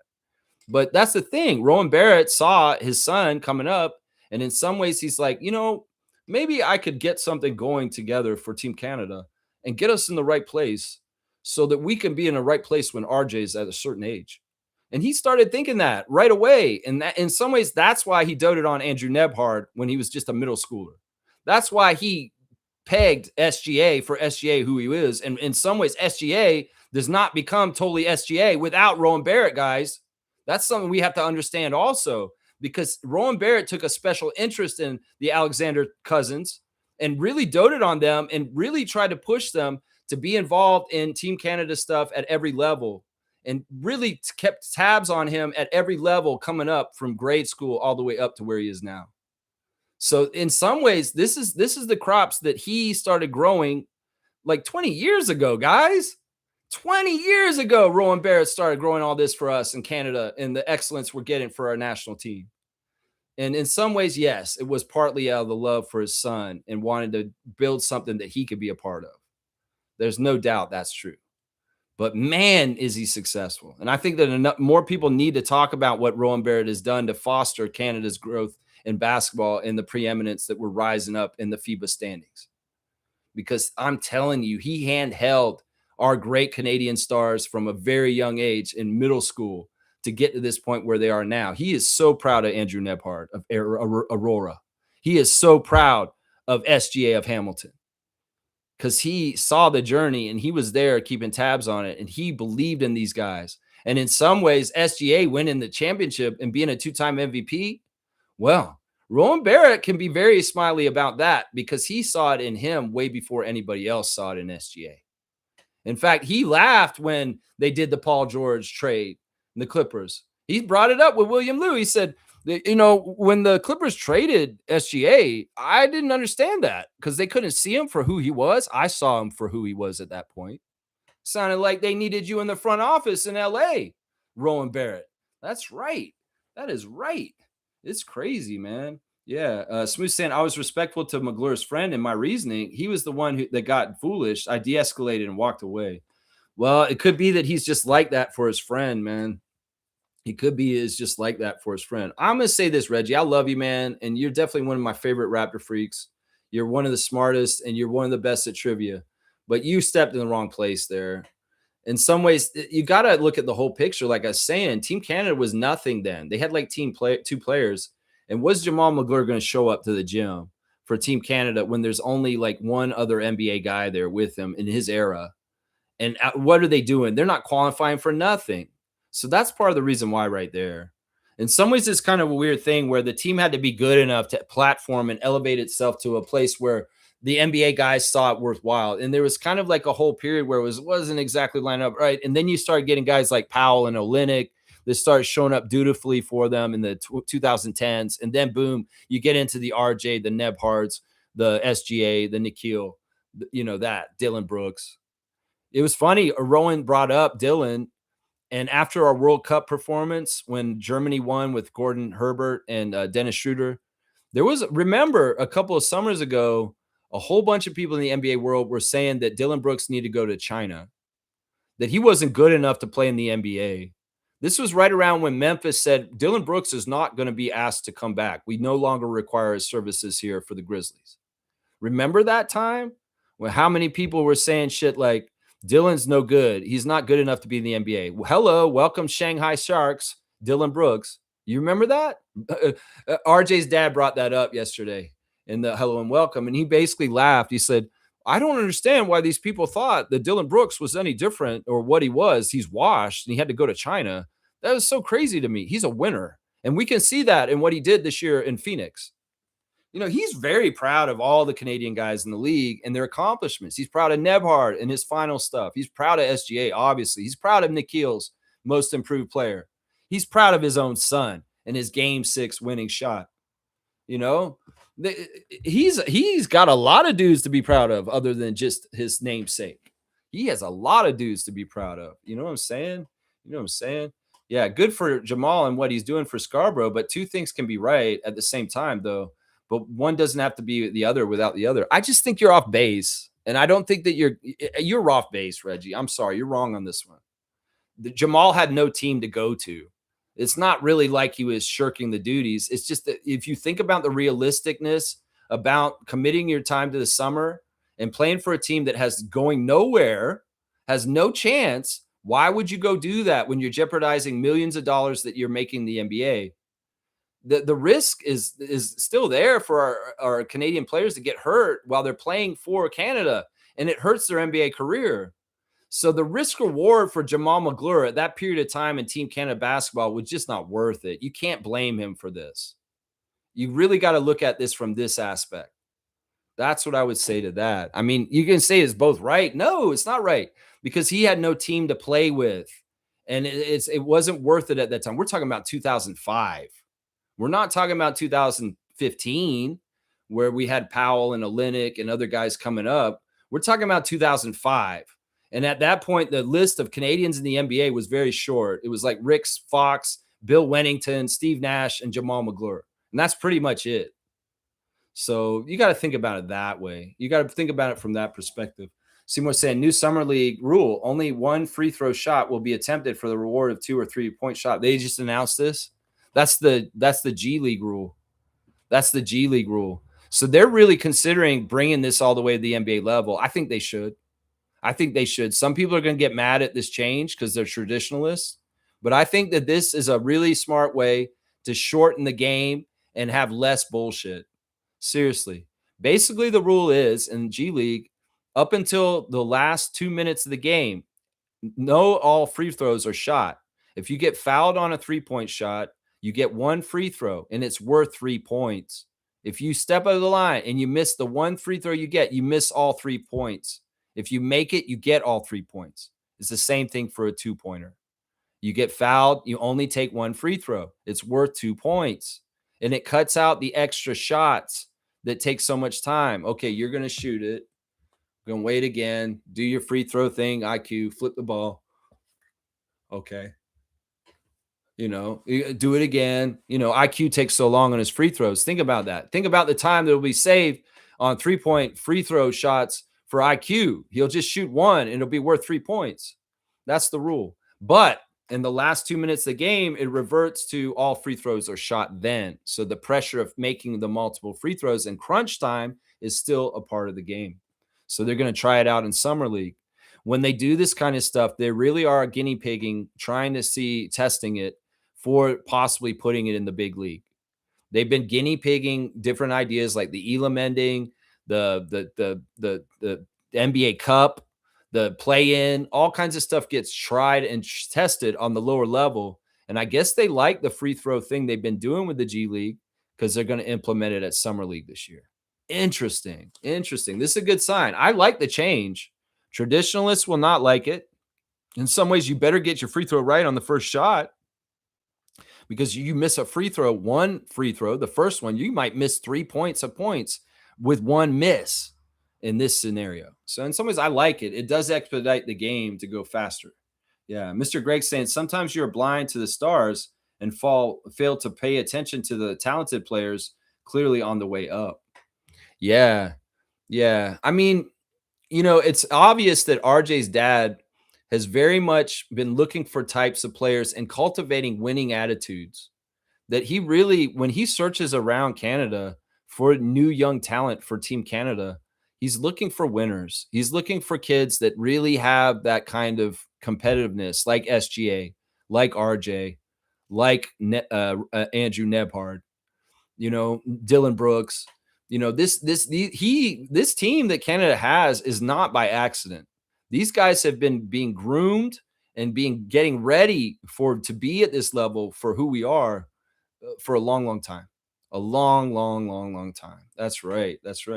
Liberal Manual's here. He's saying, I like this. On NBA 2K, I play with automatic points instead of free throws. Yeah, you don't have to shoot every free throw. And the video games are weird too because they'll have those bars and they're annoying because they can go really fast. And I've always found that sometimes in basketball video games, the free throws should be way easier to shoot than they are. And I never shoot a good free throw percentage because the stupid ball's moving too quick and up and down. And it's stupid. So if you have that setting, you just put automatic free throws. Yeah, I'd rather play that way too because the free throws take too long and they're frustrating because you feel like you got it. And then you're like, no, it didn't go in. I thought I had it in the little circle where the basketball is in the middle. Oh, I guess I didn't because it just rolled out the side. It's very frustrating. Very, very frustrating. That's a good way to play Manual. Yeah, that's a good way to play right there. All right, let's see. We got our Toronto Tempo Redditor of the day. It's Throwaway Melon. 2408, and they're asking, attending a game solo. Would it be weird to attend a tempo game by myself? Not many of my friends are sports fans in general, so I don't have anyone to go with me. I want to attend a tempo game, but not sure if I'd look weird there by myself. Has anyone done this? How was your experience? Just go. What are you talking about? Who's going to be paying attention to whether you're there by yourself? You a little bit more egotistical to think that anybody gives a shit or is going to be counting who's you're with or paying attention to this. Just go. Enjoy yourself. As a single man in my life, there have been times where I've wanted to go do something and I had nobody to go do it with, and I went and did it. In fact, I went to that WNBA game against the Sky and the Lynx and the famous one at Scotiabank Arena that helped us get the tempo by myself. I went there by myself, sat at the crowd by myself, enjoyed myself immensely, was a part of history, and it had a fantastic time, even though I was by myself. I've gone out to dinner by myself many, many times. I've gone to concerts by myself many, many times. Don't be afraid. Go do it. Like, this is, in some ways, this is a silly question. You want to go to the game? Nobody will go with you. Just fucking go. Who knows? Maybe you'll go and you'll make a friend while you're sitting in the audience. Who knows? Throwaway melon, 2408. It's a silly question. Don't question it. Just go. You can go to the game by yourself. There's no rules. They got what? You think the security's going to see? Oh, this person, they don't have a friend with them. Oh, sorry, you can't come in. You can't come in. You don't have a friend. You don't have a friend. That's sad. That's like doubling down on sadness and loneliness. Not only you don't have a friend, you can't even go to the game because you don't have a friend. That's awful. That's not the world we live in. You can go. Just go. Nobody's going to even know. Nobody's going to even know that you don't have a friend. Go talk to Lily Singh. Maybe she'll be your friend. I don't know. There you go. There's your tempo Redditor of the day. I think that's kind of funny though that kind of shit happened right there. Like seriously, man. I've always gone to stuff by myself because sometimes you have to. Oh wow, you see, super chat. Wow, thank you for the super chat and thank you for the support of this channel. You've been a great Raptor freak over the last few years. I really appreciate you. My first ever jersey purchase at Scotiabank was Brandon's back in February, so I'll always keep it. Forever grateful. He brought us back to the playoffs. Yeah, I'll be rocking my Brandon jersey on Saturday when we do the Share the Love Club. So, yeah, that's awesome. That is awesome. So, yeah, the memories will always be there. And like I said, there's some really good highlights and moments that Brandon had in a Raptors jersey that won't go away. They'll definitely be in highlight reels. There's game winners. Come on now. Come on now. Yeah, that's awesome. Thank you. So generous. Thank you, UC. I appreciate that. Liberal Manual is saying, for your information, my name is Liberal. Okay. Well, hey, that's cool, man. That's a cool name. Do you ever go by Lib or Libby or anything like that? I'm not trying to be jokey or anything. I can only go by what I see. Half of the names on here are not people's real names, but I appreciate you and I appreciate your subscription that you found the Raptor Freak channel. That's right. Mr. Greg saying Rowan was a very good player at a time when the NBA seldom paid attention to players in Canada. Despite Barrett, Leo Routens, and Stuart Granger being drafted, only Granger played a full season in the NBA. Yeah, Leo didn't even really truly make the NBA. And Rowan Barrett Sr. never played in the NBA. Sherman Hamilton never played in the NBA. And these were great Canadian players around that time. So it's tough. The growth of Canada basketball is immense and it's fantastic. And there's definitely a Vince Carter effect. There's definitely a Vince Carter effect for sure. I cannot deny that. Vince Carter had a big influence on why Team Canada is so good now. There's no denying that. That's right. All right, let's see. What else do I got going on? There's a birthday today, but it's a weird birthday today. I'm going to say happy birthday to my old buddy that I used to work with at the Scotiabank Arena, my buddy Stevie Roots. Yes, it is my friend Steve's birthday today. So happy birthday to the legend, Steve. He's been one of my best friends for like 30 years now. And man, he's like one of the only people that have stuck with me all these decades. And it's crazy because we have our different chapters, our chapters when we were working together at Air Canada Center for the Leafs and the Raptors from 98 to 2004. And we'd go out after work and drink. And I was still drinking then. And so was he. And, we had those good times when he was my drinking buddy, but also we found sobriety and different things since and been a friendship on that side of things also. So I cherish and love my good friend Steve, one of my best friends in my life, and I appreciate him still being in my life, honestly. There's so many people that I've been friends with over the years that have come and gone, but Stevie Roots is not one of them. And I appreciate him for on his birthday. That's right. That's right. Why not Kelly Olynyk on the Raptors? Ooh-wee! That's an interesting one. In some ways, that makes sense. I don't know. Kelly may feel burned by the Raptors in some ways. He made it very public when he was on our team that he wanted to retire as a Raptor. So maybe this is the weird way it happens. You do bounce back and come back, and we just have you as a utility big at the end of the bench. Some people have even mentioned Biyombo. Wouldn't that be weird if we got Bismack back and he was that backup center at the end of the bench? I think either one of those would be fine with me, but they definitely have to fit the price of what we can do with the rest of our cap right now. These guys are older too. At a certain point, the payment has to be worth the aching bones and the rigmarole of the NBA schedule, the travel and everything. So I don't know. I don't know if Kelly would do it. I don't know if Bismack would do it, but I would be happy with either one of those guys coming back on a very, very, very minimum deal just to fill out the roster with something like that. Yeah, it would be good. It'd be interesting. I don't know. Kelly's got that baby now, and he's really in like family mode to a degree right now. He's really in a family mode, and he didn't play hardly at all for the Spurs this past year. He really, really didn't. Liberal saying, yes, I get called Lib by my family and some folks. Typically, women call Libby, and some older friends call me Liberace. Liberace, that's awesome, man. That's awesome. Liberace, man. That's somebody. A lot of the youngsters may not know who he is. That's right, Liberace. Wow, that's something. All right, well, man, welcome to the channel. I hope you come back and you participate more in the future. Seriously, this is a fun place every day. Over 1,500 streams in a row.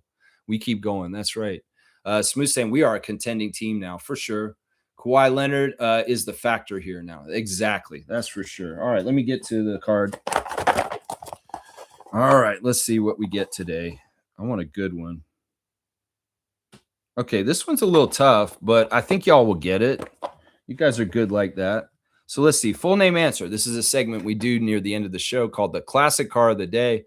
And it's identifying an old NBA card. Full name answer, please. So if you can tell me who this Classic Card of the Day is for today, first and last name, you will get the points. And I think this is a tough one. So I'm going to say 200 points on this one. If it takes too long, if it's too hard, maybe 300. But right now it's a 200-point card. Let's see what's going on. Yeah. Oh, you like the content? Thanks. Thanks, guy. Yeah, I've been keeping it up since 2021 and haven't stopped in 5 years. So I think I will keep going. Hopefully, we'll keep going. Yeah, my anniversary will be 5 years in September that I've been doing this show straight every single morning in the off season every day at 9:30 on YouTube for Raptors fans. And now we cover the tempo too because we're all about the WNBA and our new Toronto team. And we're covering them also. We're just on break this week because the Tempo aren't playing. But on Sunday, we'll be doing a preview for the Wings game when the Tempo come back to the court to play Dallas Wings and Paige Beckers. And Boris Diaw. Now, he's too much hair to be Boris Diaw. He kind of looks like Steve Harvey a little bit, right? It's kind of funny. There we go. Seymour got it. Whoa, Smooth got it before Seymour. Wow, really close stuff. Now, it is Smooth Brown Man who's going to get the card today. He said David Greenwood, and he's exactly right. It is David Greenwood, who actually won a championship with the Pistons. He was on the second Bad Boys team on the bench with Scott Hastings and William Bedford. So David Greenwood is a champion of the NBA, but on the Detroit Pistons in 1990. So, yeah, Dave Greenwood, that is it. Seymour, you're just behind. It's going to be Smooth Brown Man. Oh, you're going to blame the internet for you being out in Alberta? My internet's slower because I'm out west. That's why he got in there before me. That's why. So 200 points to Smooth Brown Man on the Classic Card of the Day, identifying David Greenwood, formerly of the Spurs and Pistons. That's right. Yeah, he was not a big-time player. He was definitely an end-of-bench guy. So I'm very, very impressed that you guys got it. And I didn't have to give any clues either. You guys figured it out. 200 points to Smooth on the Classic Card. Tony Massenberg. Yeah, he's kind of like Tony Massenberg. He's kind of like him. He was Tony Massenberg before Tony Massenberg. It's like, DZ, you're not live. Unfortunately, it's too bad, but it's all right. All right, yeah. All right, let me finish up. Yeah, I'm over 3 hours. It's been a Lexathon already. All right, y'all. We were talking about the Raptors roster and what's possible. Blake Murphy has a great article on Sportsnet. Guys, go check it out if you want the finer details. It really does sound like we are pretty strapped for the rest of this, and we got who we got. And well, we'll add on a couple of bit players at the end of the bench, and that's it. But our rotation is pretty much what you see. I would love to get an extra big, obviously. And I've given some good suggestions about possibilities with some of the CBL talent, with Frank Mitchell, Charles Bediako. You guys have brought up some great ideas just now. Is there a vet minimum for Kelly Olynyk or Bismack Biyombo somehow, some way? Yeah, these sound like good solutions. Just somebody who can get 6 fouls, rebound a little bit, and keep things a little honest up front as a backup center.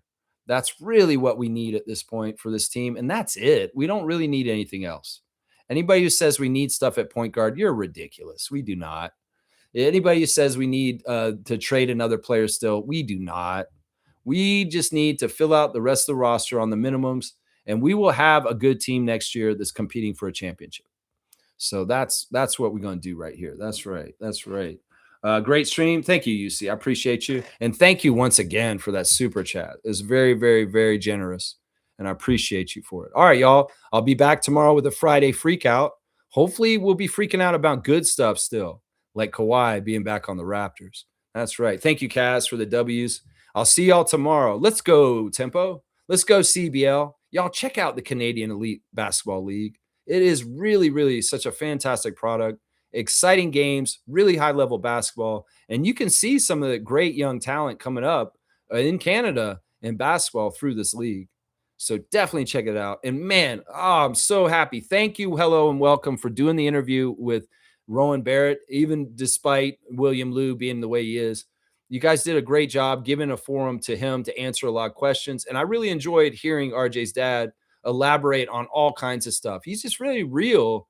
And honestly, he's got really a great grand scheme and plan for Team Canada and its future and what we're doing. This man is very much ahead of what he's doing.